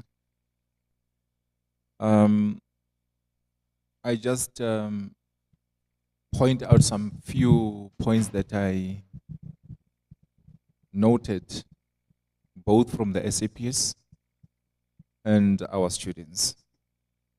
The first one was, I think, from the police to say, how do we want to be policed? And I think that one, Shane has elaborated onto that we need police visibility. And when we need police visibility, I realize that the question is quite generic to say, how do you want to be policed? Because on the same time, we are fully conversant, as per the speech by Brigadier Mtongana, that we can't post police officers at each and every street or corner, but we can ensure visibility. So what we need is visibility of the police. That's point number one. Number two, what we need is the expediting of the response to the calls, whether there is a crime committed or whether we need assistance where the emergency services need it. Point number three, what we need is the direct involvement by the SAPS with reference to the community service initiatives, whereby it will be encouraging public education to our Solplac University community. Those are the few important aspects that we say we need them urgently as a matter of urgent.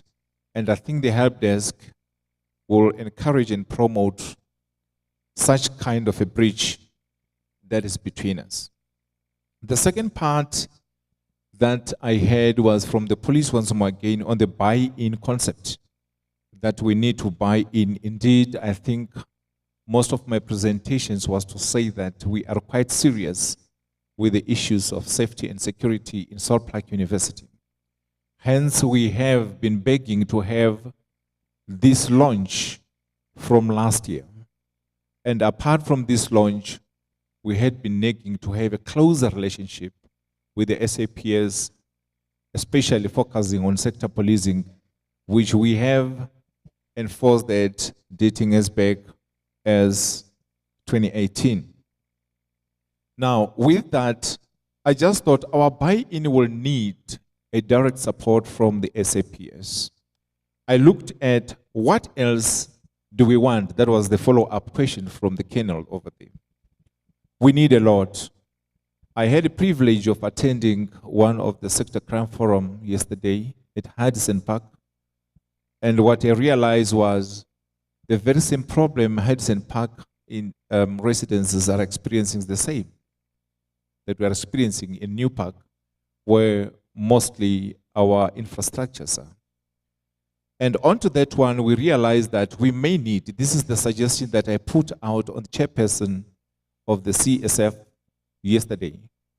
And I did put it out to the sector managers.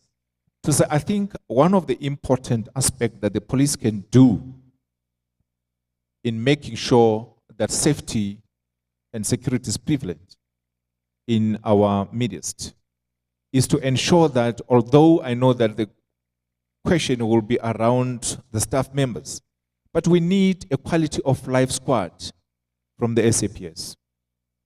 We need the squad that will ensure that our community environment is not facing social decay. We have with the social problems of vagrants, we have with the social programs of having the vacant houses that are not policed at all. And there's no ratings that are happening onto that. And most of the hilarious crimes might be happening on those spaces. This is where we're saying that I think, although we have put up some hints around that which can discuss around that, but we need to see the policing and intervention around the vacant houses that are around our suburbs, because they pose a serious threat and risk to our students. And we don't want to start working around that when one of our students is grabbed in, killed in, or raped in. And I appreciate the applaud that we got from the DP. Indeed, the working relationship between us and SAPS is great. And I appreciate that the students can see the use of the help desk, although we received some kind of an approach to say that it will be scary to have SAPS in the campus. But now I'm happy to see that the students are very quite interested in having such help closer. Now, when coming to the issues of the question, I think I won't answer the question that was raised by Shane. I won't answer for the police. But I would rather say I would want you to clarify on the duties of the investigators once the case is opened, because I think that is the missing gap, that we need to really get that. Because the process is easily, you open, you get the case, and it is allocated, I think, to the investigator. I think you need to really stress more onto that, and how do you improvise in your investigations unit. Now, I think that one will be directly to Brigadier Mtongana. And I think I had the issues of the distance of residences where we need the visibility of the SAPS. I agree with that. We need the visibility around those areas. And this is the kicking start as per my presentations that will be giving you the list of the residences that we have in and around our university, so that your patrol officers will know exactly where to go.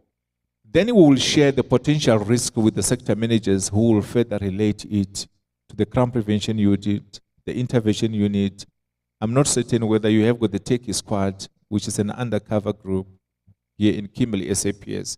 But I think this is briefly I can respond, Program Director. Thank you very much. Thank you, Mr. Kumela. Brigadier Mtongana, over to you. Thank you, Program Director.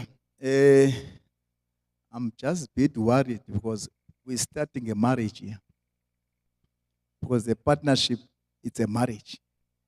And now I'm start worrying if we start to earmark some certain things as if now, before we can start the marriage already. Colleagues, we are together here.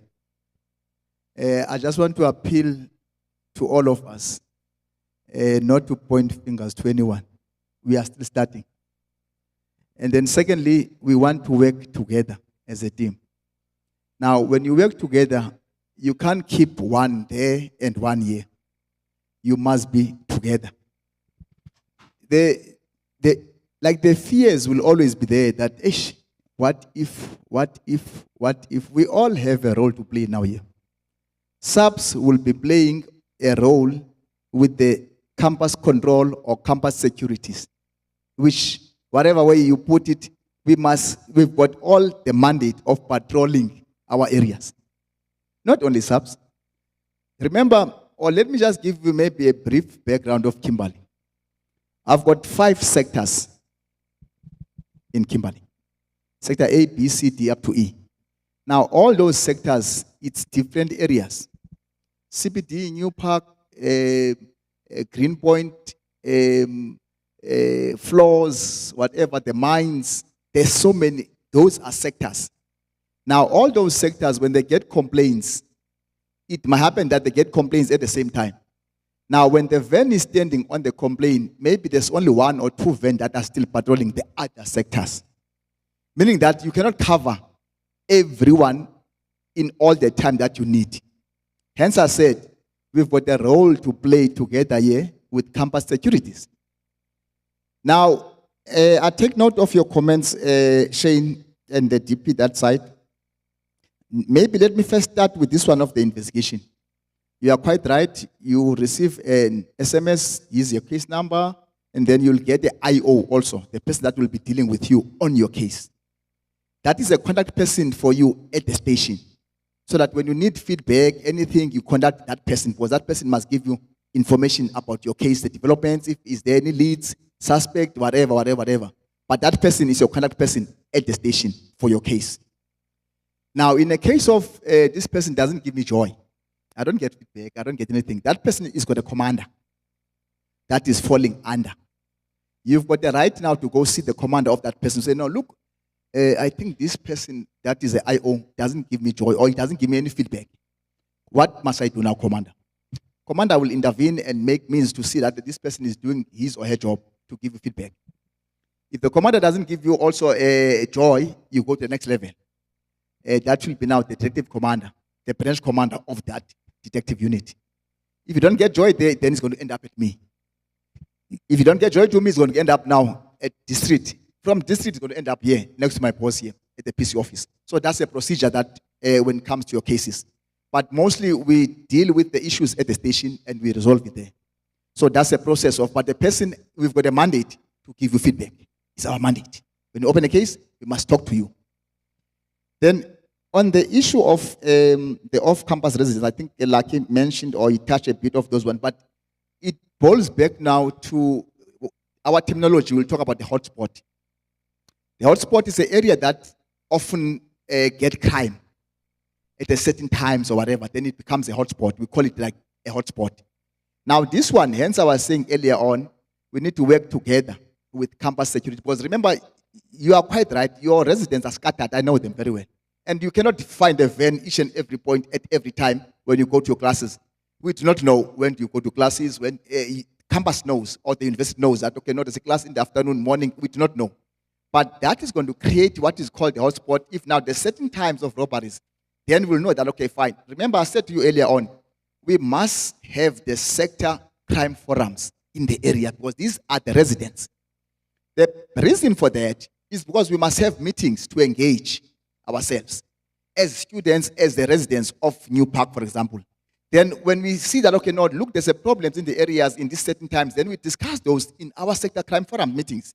That, look, we've got a challenge here at New Park at this time and this time and this time. I can tell you our problems mostly is the same.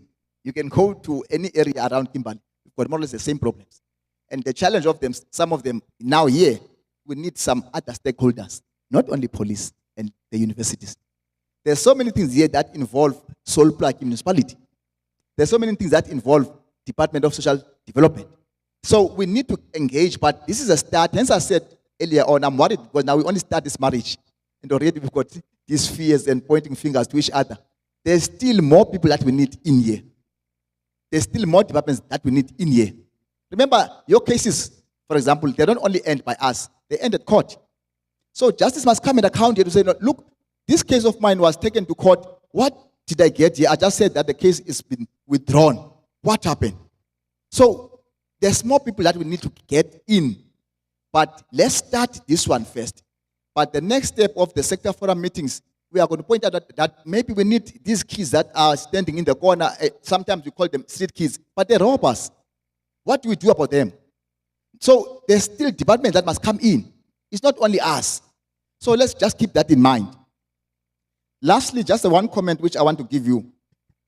You must keep in mind, as students, you are our clients. What do I mean? Remember, the police station I had at the DP said, no, Pakamila Beach is too far. You don't need to go there. You must just phone. You got a phone. You don't need to go there. Remember, our job, our services, is to phone us as police will come to you. When you got a case, robbery, whatever, theft, if you are robbed or somebody has done something wrong to you, you just phone us. Then we come to you. You don't need to say, no, I must walk. It's too far at the police station. No, we've got vans to come to you. Take this number, because this number is going to help you in the near future, because you need to phone us, then we come and give you services. There's a landline number for 10111, which it takes like some time long, but take this cell phone number, because it's a cell phone number of the same 10111 that you can phone. It's a commander who's there, will receive a complaint, then we send a van to you. It's 060 984 3847. I'll repeat, because some of them are still looking for the phone. But if there's Facebook, they will be quick on the phone. But unfortunately now it's not Facebook, it's not Instagram or WhatsApp, it's a phone number. 060 984 3847. That is a cell phone number that goes directly to the commander who's on duty. It's just rotating with the commanders at 10-1. Whoever who's on duty can pick up that phone and then answer you and take your complaint. And keep in mind, also very, very important, when you lodge a complaint, just ask the person the IR number. It's incident report number, but we just shortened IR number, IR number. The reason for that is because if now you phone us and then you lodge a complaint and then you've got that IR number and then you don't get a response, we can do the follow-up on that number to say, okay, this number was given this complaint to this brigadier here, but she never attended to my complaint. Then I can just ask brigadier, why you didn't attend that complaint? But if you just phone, you don't get any, maybe a number or somebody that help you. We do not know now who to held accountable for your complaint. The other numbers that you must take now is just the landline numbers for the police station. I've got 2 numbers at the CSC. If you don't get joy, maybe, or maybe they don't pick up this one, you can phone directly at my charge office or CSC. It's 053 838 4331. I repeat, 053 838 4331. The second number, you just change the last digit, is 4342. I can even give you the third number also for the shift commander's office. You just change the last digit again, 4329. All those 3 numbers is 4329, the last numbers, 4331, and 4342. Those numbers are going straight now to Paramema Police Station or to the station straight if you don't get joy on 10-111. This one also can assist you, all those numbers. The last number, for these people that are staying around this res of New Park, let me give you the number for that man who's in charge here, the sector commander or sector manager of this area. Sergeant Mueti, you can put the Sergeant Mueti, or you can put it sector manager, because the phone, whoever that is there will pick it up the phone. It's 079 522 7610. Can I repeat? 079 522 7610. That is for sector D. This sector of yours of New Park, we call it sector D. So if you've got a problem around this area also, if you struggle with all these numbers, you can also phone your sector manager to see if maybe we can assist you on that one. Thank you. Thank you, Brigadier. That was very helpful, very informative, and I hope you have noted down the numbers, but I'm sure you will share it even at the desk once it is launched. We will go into a next round of questions and comments. So I'm handing over to my co-presenter. Thank you, Michael. Thank you, Brigadier. That was very informative. Thank you, Mr. Kumela, for the answering of all people's questions. Before I go to my side, we are done with that one, so we'll be focusing on the side. Before, I just want to acknowledge Brigadier Zwani in a must. You are welcome, Brigadier. Yes, I'll be taking the first question. Okay.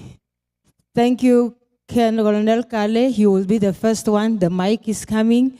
The second one is next to Colonel Kale. And then Remueti, you are the third person. Thank you so much. Who is helping with the mic? Okay, Colonel Minis, you are noted. Thank you, ma.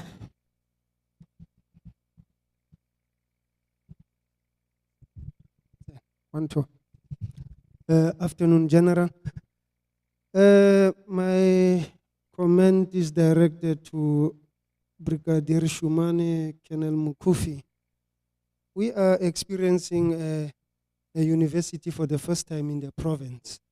Now I wanted to check, give us just a picture of the help desk. Is it a permanent thing or is it just a coordination office? Because according to what I'm interpreting here, maybe people are expecting that there will be a stationary police officer there taking complaints from students. And the other thing that I wanted to check with Shane, my experience with my patrols in the area, there is too much movement of students early hours of the morning. We want you to help us to help you, or vice versa.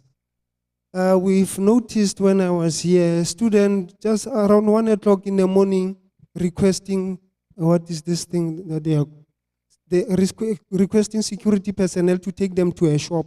It's 1 o'clock in the morning. We're just going to a shop to buy some sweets.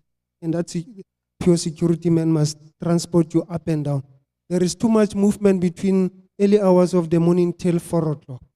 I also wanted to check with Mr. Mukomela if we can introduce an Uber system from the university for these people who are drinking till 3 o'clock in the morning. Because we will not have any patrol vehicle available for 10 groups of people who are moving at 3, at 4 o'clock, at 5 o'clock. We are attending to complaints. In general, the Kimberley is too big. I am allocated only 3 vehicles to attend to complaints. At that point when he is calling me to the university, I'm attending a complaint of a resident in Colville. So the response would not be like, we are not in a bioscope. We do not be like, you are expecting that when you call the police will be there. Unfortunately, government is talking of restrictions on how to use the budget. So we are not allocated so many vehicles. I only have 3 vehicles and I have to sometimes use my private vehicle to come and attend. So these are the issues, the realities of life. Kimberley has grown, the university is an extra burden, but we never as a police budgeted for policing the university. We still have 3 vehicles and it's 10 years, 15 years down the line, the same thing is happening. Maybe through you, General, if we can have an intervention of beefing up the personnel and the resources that must police communities. We are limited on that space. Thank you. Thank you, Lieutenant Colonel Kale. That is noted. Next to you, Colonel, Lieutenant Colonel, next to you. Thank you so much. Good morning, everybody. Thanks, Chairperson of the session. My name is George. My surname is Olaine. I'm from the Provincial Office of the National Youth Development Agency. Firstly, we'd like to thank SAPS for inviting us to this launch. For those who don't know, the National Youth Development Agency was established to address challenges faced by the nation, young people, the nation's youth. So one of our responsibilities of the NYDA is to monitor interventions like this that speak to youth development challenges. And like most of the speakers have been saying since yesterday, is to create a conducive environment, a safe environment for young people to study in. So us as the NYDA, our presence here is just to welcome the initiative and also to pledge our support. I was happy to hear Brigadier Ntongana calling on other stakeholders like your Solplaiki, your Justice. So from our side as the National Youth Development Agency, we are herewith pledging our support for this initiative. Thank you. Thank you so much, You're Mr. welcome. George. You are noted. The third one.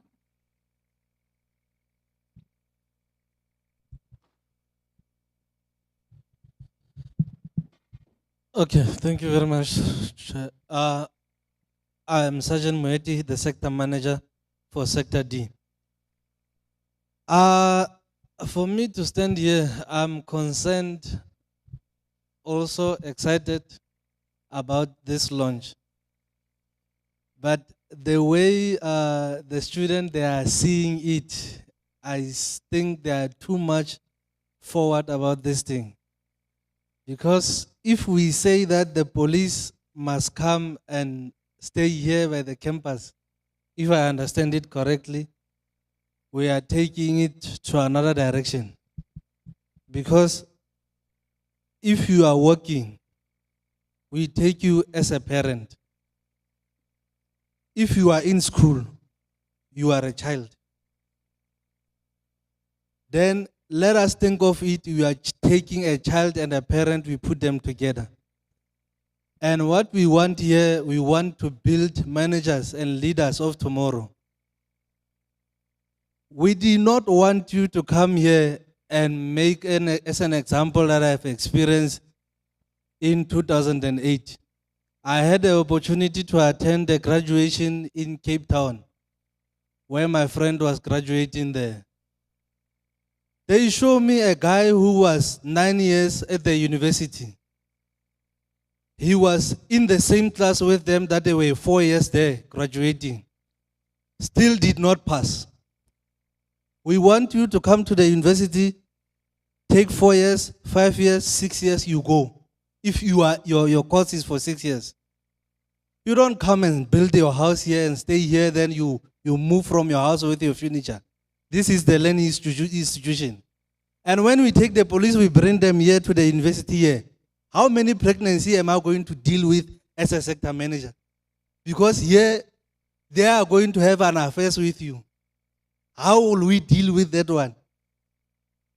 Because a police will give you money, and then you will have an affair with them, and then you will stay at the university to become a parent now, parent, child, student.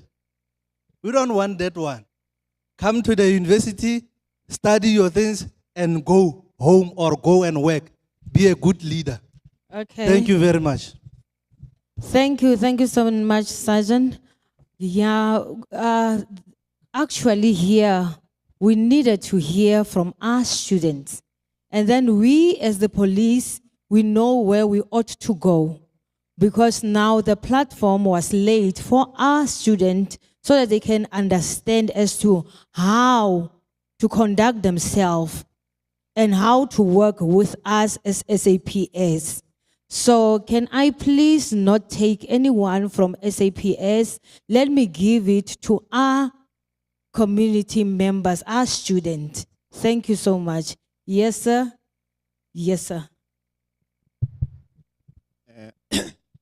Good day, General, senior managers from both the university and the SAPS, the students and everyone in attendance. I just want to piggyback on Shane's question when it comes to availability of video footage. During investigation, as soon as video footage becomes available, the investigating officer must be made aware of the availability of such video footage for purposes of preservation. And video footage that is available should be made available if it's from the university's system, should be made available to the SAPS within 30 days or as soon as possible to avoid that video footage being lost because the system normally overrides itself. If the video footage is on a cell phone, then the owner of the cell phone must give consent to the SAPS so that the SAPS can confiscate the cell phone for downloading purposes. The SAPS, according to the according to the Cyber Crimes Act, that is now in force, they must apply for a search warrant before they can access any information that is on an electronic device. So the student that has video footage on their cell phones might be inconvenienced because the SAPS might be in possession of that cell phone for a long time.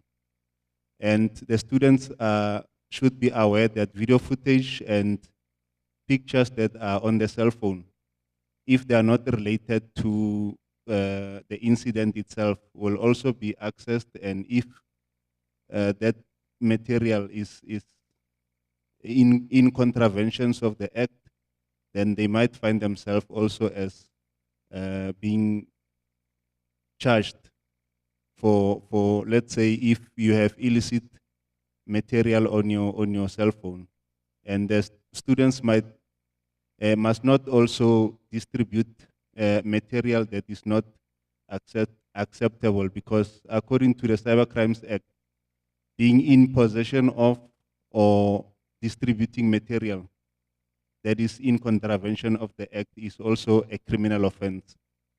So on a personal note, again, if students distribute material that is not in good taste, they might also find it difficult to get employment at the end of the day, because private companies also access your online content before they can interview you. So as students, we must be very careful on what we share and what we do not share, whether personal or not. Thank you. Thank you so much, sir. Thank you. I will give this to Mr. Kumela to close all and just give them a remark to all the questions that were asked here. Thank you so much. Thank you very much, Program Director. And I think we might have felt that we might need a kind of a damage control over here. The initiative is meant to strengthen the collaboration between the SPU and the SAPS, not necessarily pulling strings against each other and looking once more again at your management. I think when I was still in the police, we relied on comply and complain later.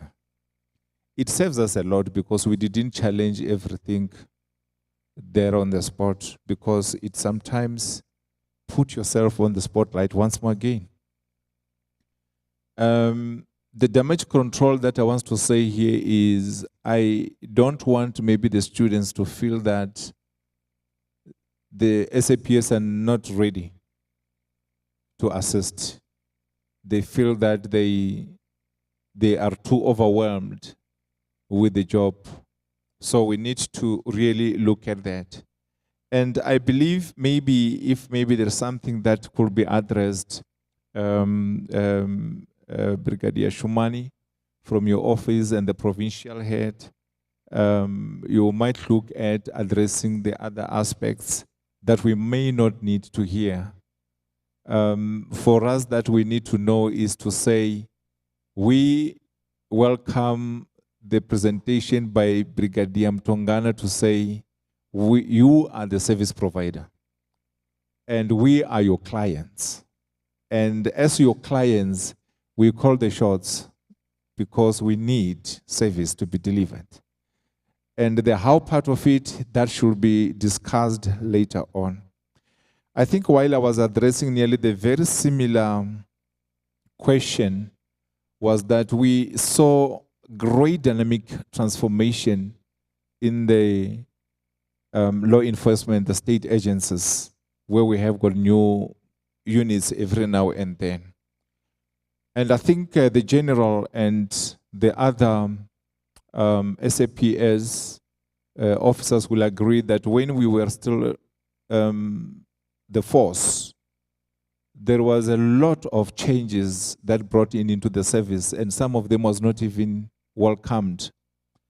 And when we were in the service, when we introduced the community policing, it was also not an easy step until people get used to that.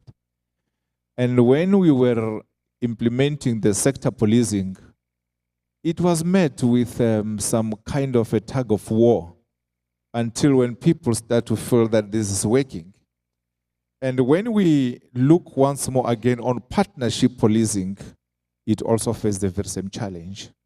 So the help desk is a legal framework within the SAPS that is known. I think we will need maybe to look at that aspect. It is the duty of the SAPS to partner with the high educational institution. And this is why you have seen that we said we were supposed to have done this. This is not the first thing that is done here with Salt Lake University. We might be university number 3 or number 4 to implement the very same thing. It's a national legal framework guided kind of an initiative. So what we need is to see how do we put it forth together and make sure that we are fostering safety and security within our communities. That's exactly what we need. Now, on the issues of the transport requested to the police, I agree this is not a fundamental rule that we gave out on the students. And the university is planning on an initiative around the transport that we are working on, that we are discussing with the student leadership. They are aware, fully aware about that. And yes, of course, I agree on the sense of the partnering in patrolling the street. This is why you heard my presentation said we are also employing private security officers. Now, I think maybe the issues of who will be there, how will they be there, I might have briefly discussed that with Brigadier Mtongana. Maybe to just give you a brief, in an essence of damage control, is to say I looked back again into your South African Police Service Act 63 of 1995, Chapter 5, that is empowering the CPFs. And when we look at that, we look at the empowering of the reservist duties and all those kind of things. There is a lot. At the current moment, we are even speaking to the station that we have our security officers to be peace officers, to address that, to be partnering each other in a better way. And my security officers are already trained. They've got the qualifications of peace officers. The only thing is the formal way of finalizing that. So I thought, let me just put on there to say, what we need is the collaboration, is to address the needs of our students who are the main targets, the main victims around safety and security. And this is why we have got this acknowledgement. I believe maybe I might have cleared some other issues of the tensions here around the main reason why we have these and why are we launching this desk and why do we need a campus community safety forum. That is where we'll be addressing most of those questions that we are having and the concerns in the community safety forum. But here now we are looking at, we need a body that will control and guide and make sure that safety and security is not just a story, but it's a reality in Salt Lake University. Thank you. Thank you, Mr. Kumela, for that comments and also just bringing us back to why we are here. It is clear that there will be ongoing conversations. The idea is to launch the desk. We take note of the concerns raised. We take note of who needs to do what, the responsibilities attached to this particular partnership. It will be an ongoing conversation. So thank you for just clearing that space for us. We are concluding this part now. We will be moving over to Central Campus, where we will have a session of where the space will be for the desk to be launched. We will have a short ceremony there, and then we will come back to the space for lunch, and then we will conclude the afternoon. Okay? At this point, as we are just taking a very deep breath, because I sense in the room there's a little bit of tenseness. We're going to call on the marimba band to just lead us into item or two, and then I think by 1:30, then we will move over to Central Campus, and I think our team from the security office, you will guide us as to where to go and what to do. Thank you very much.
Mic check, 1 2 1 2.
Can we just calm down? Thank you. Thank you, colleagues. Thank you so much. Can we be silent? This time, I'm welcoming you again, colleagues. All protocols are observed. We're going to give our General, Major General Ngubelanga to come and take us through. He will be taking us through on the purpose of the session. Major General Ngubelanga, this is your opportunity to take us through, sir. Thank you, Program Director. Let me first acknowledge the Deputy Vice Chancellor, Professor Meyer, in his absentia, Director Malaka from Sol Plaatje University, Head of Security, Mr. Lucky Komela, Brigadier Shumane and your delegation from the Division Visible Policing, our provincial heads that are all present, here, the station commander, the host of Francis Bart, Brigadier Mtongana, as well as the representative from the district of Francis Bart,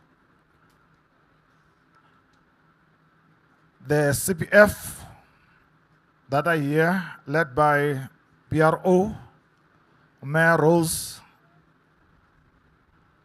the SRC, leadership of the SRC, Shane, that is present here, and your president in his absentia, the students that are all also present, all SAPS members that are present, and colleagues from Sol Plaatje University, all personnel. Ladies and gentlemen, good afternoon. Allow me to express my gratitude and appreciation to address this audience on behalf of our Provincial Commissioner, Lieutenant General Otola, who is unable to attend this event due to personal commitments. Thank you affording me the opportunity to outline the purpose of this significant collaboration between the South African Police Services and Sol Plaatje University in an effort to create a safe and secure learning environment for all learners and students, not only at tertiary level, but at school level too.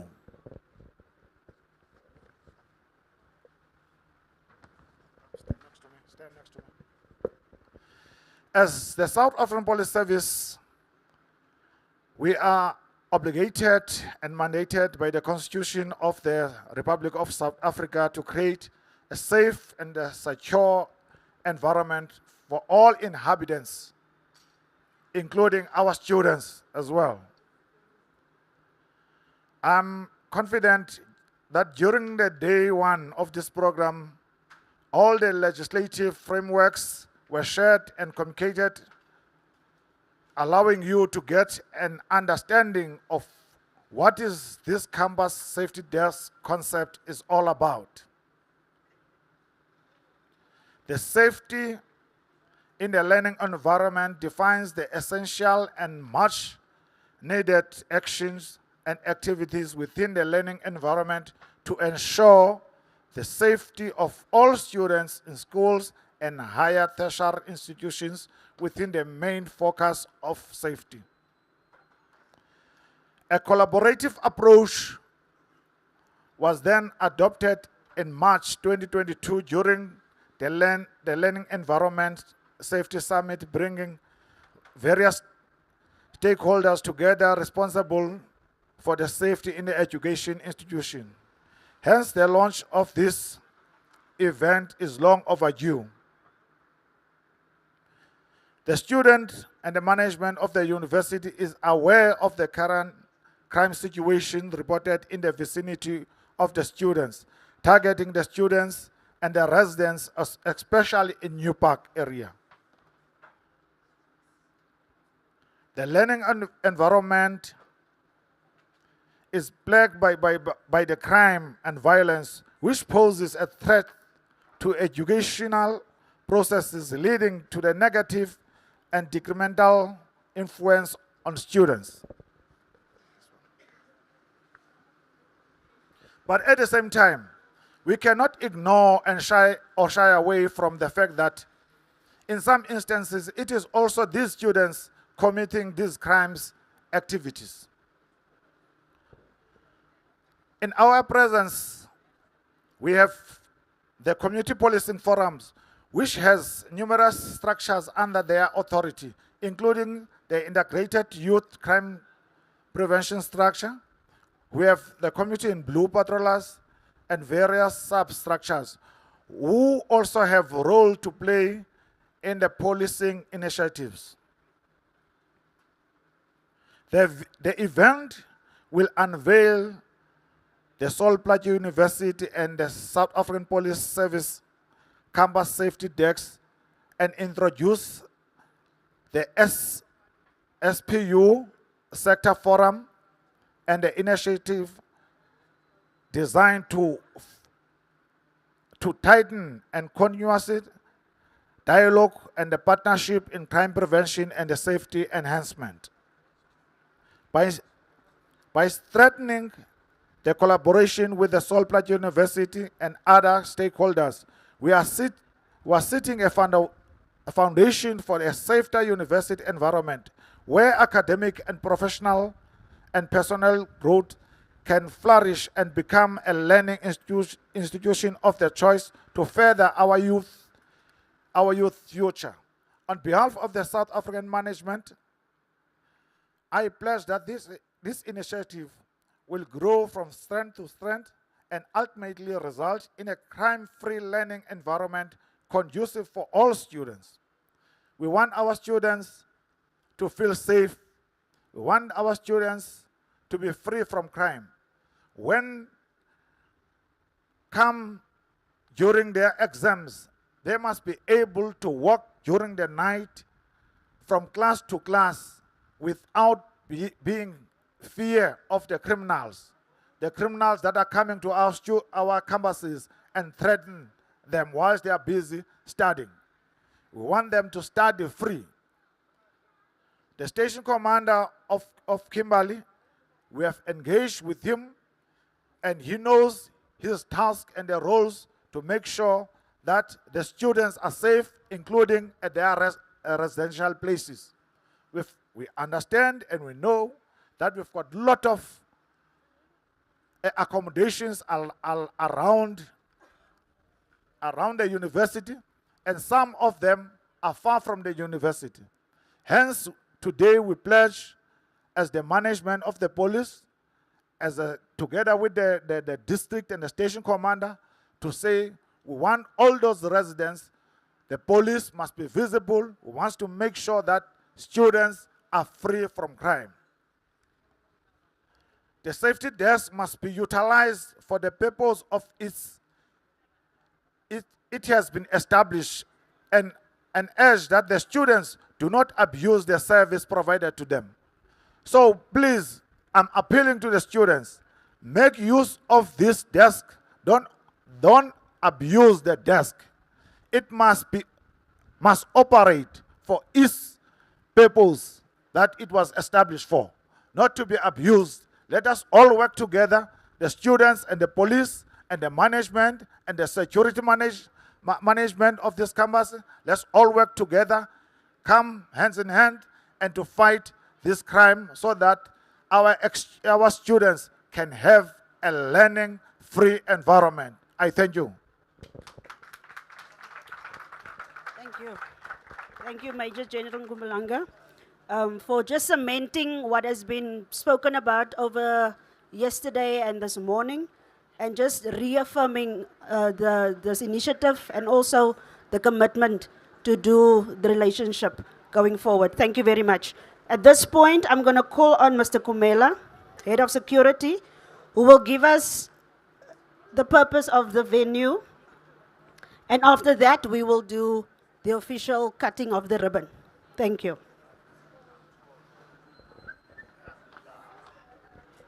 Thank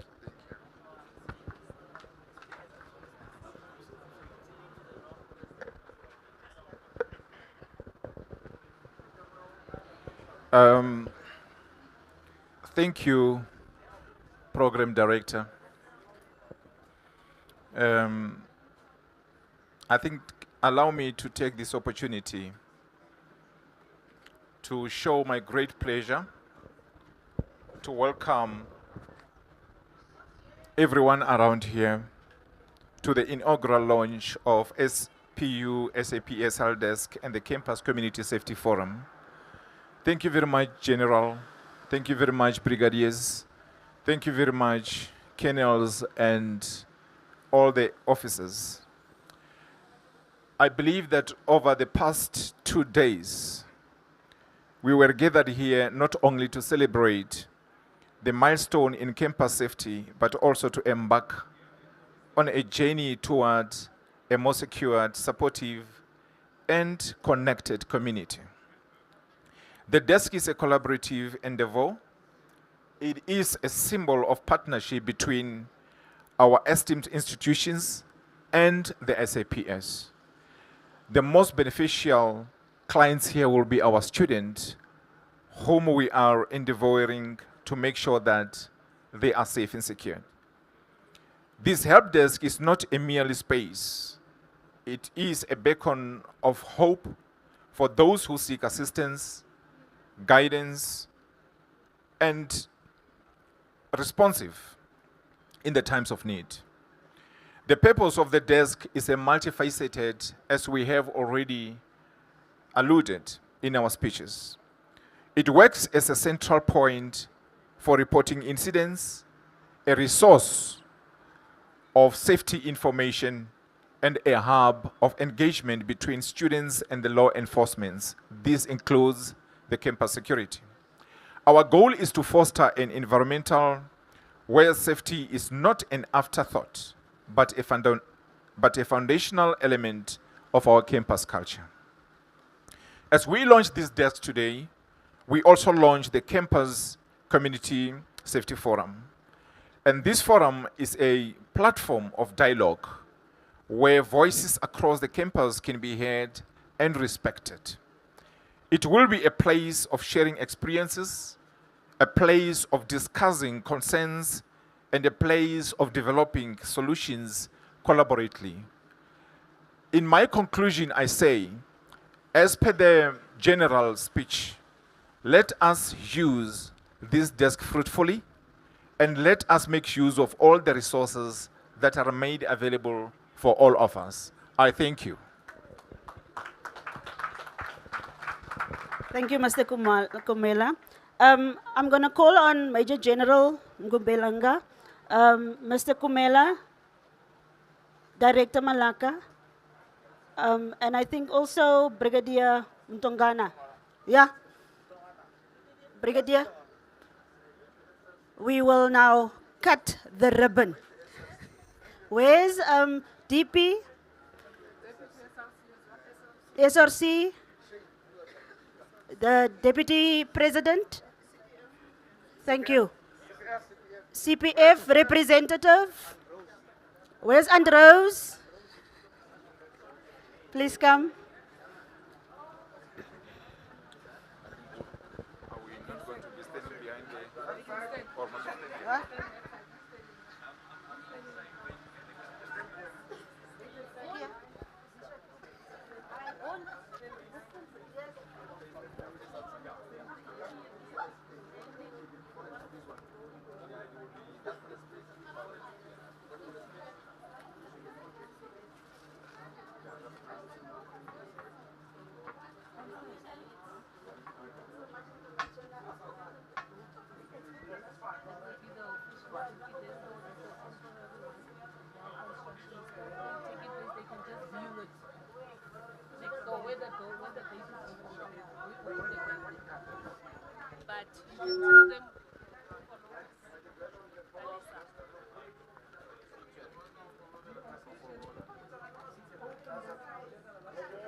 Thank you. Thank you. We can open the door.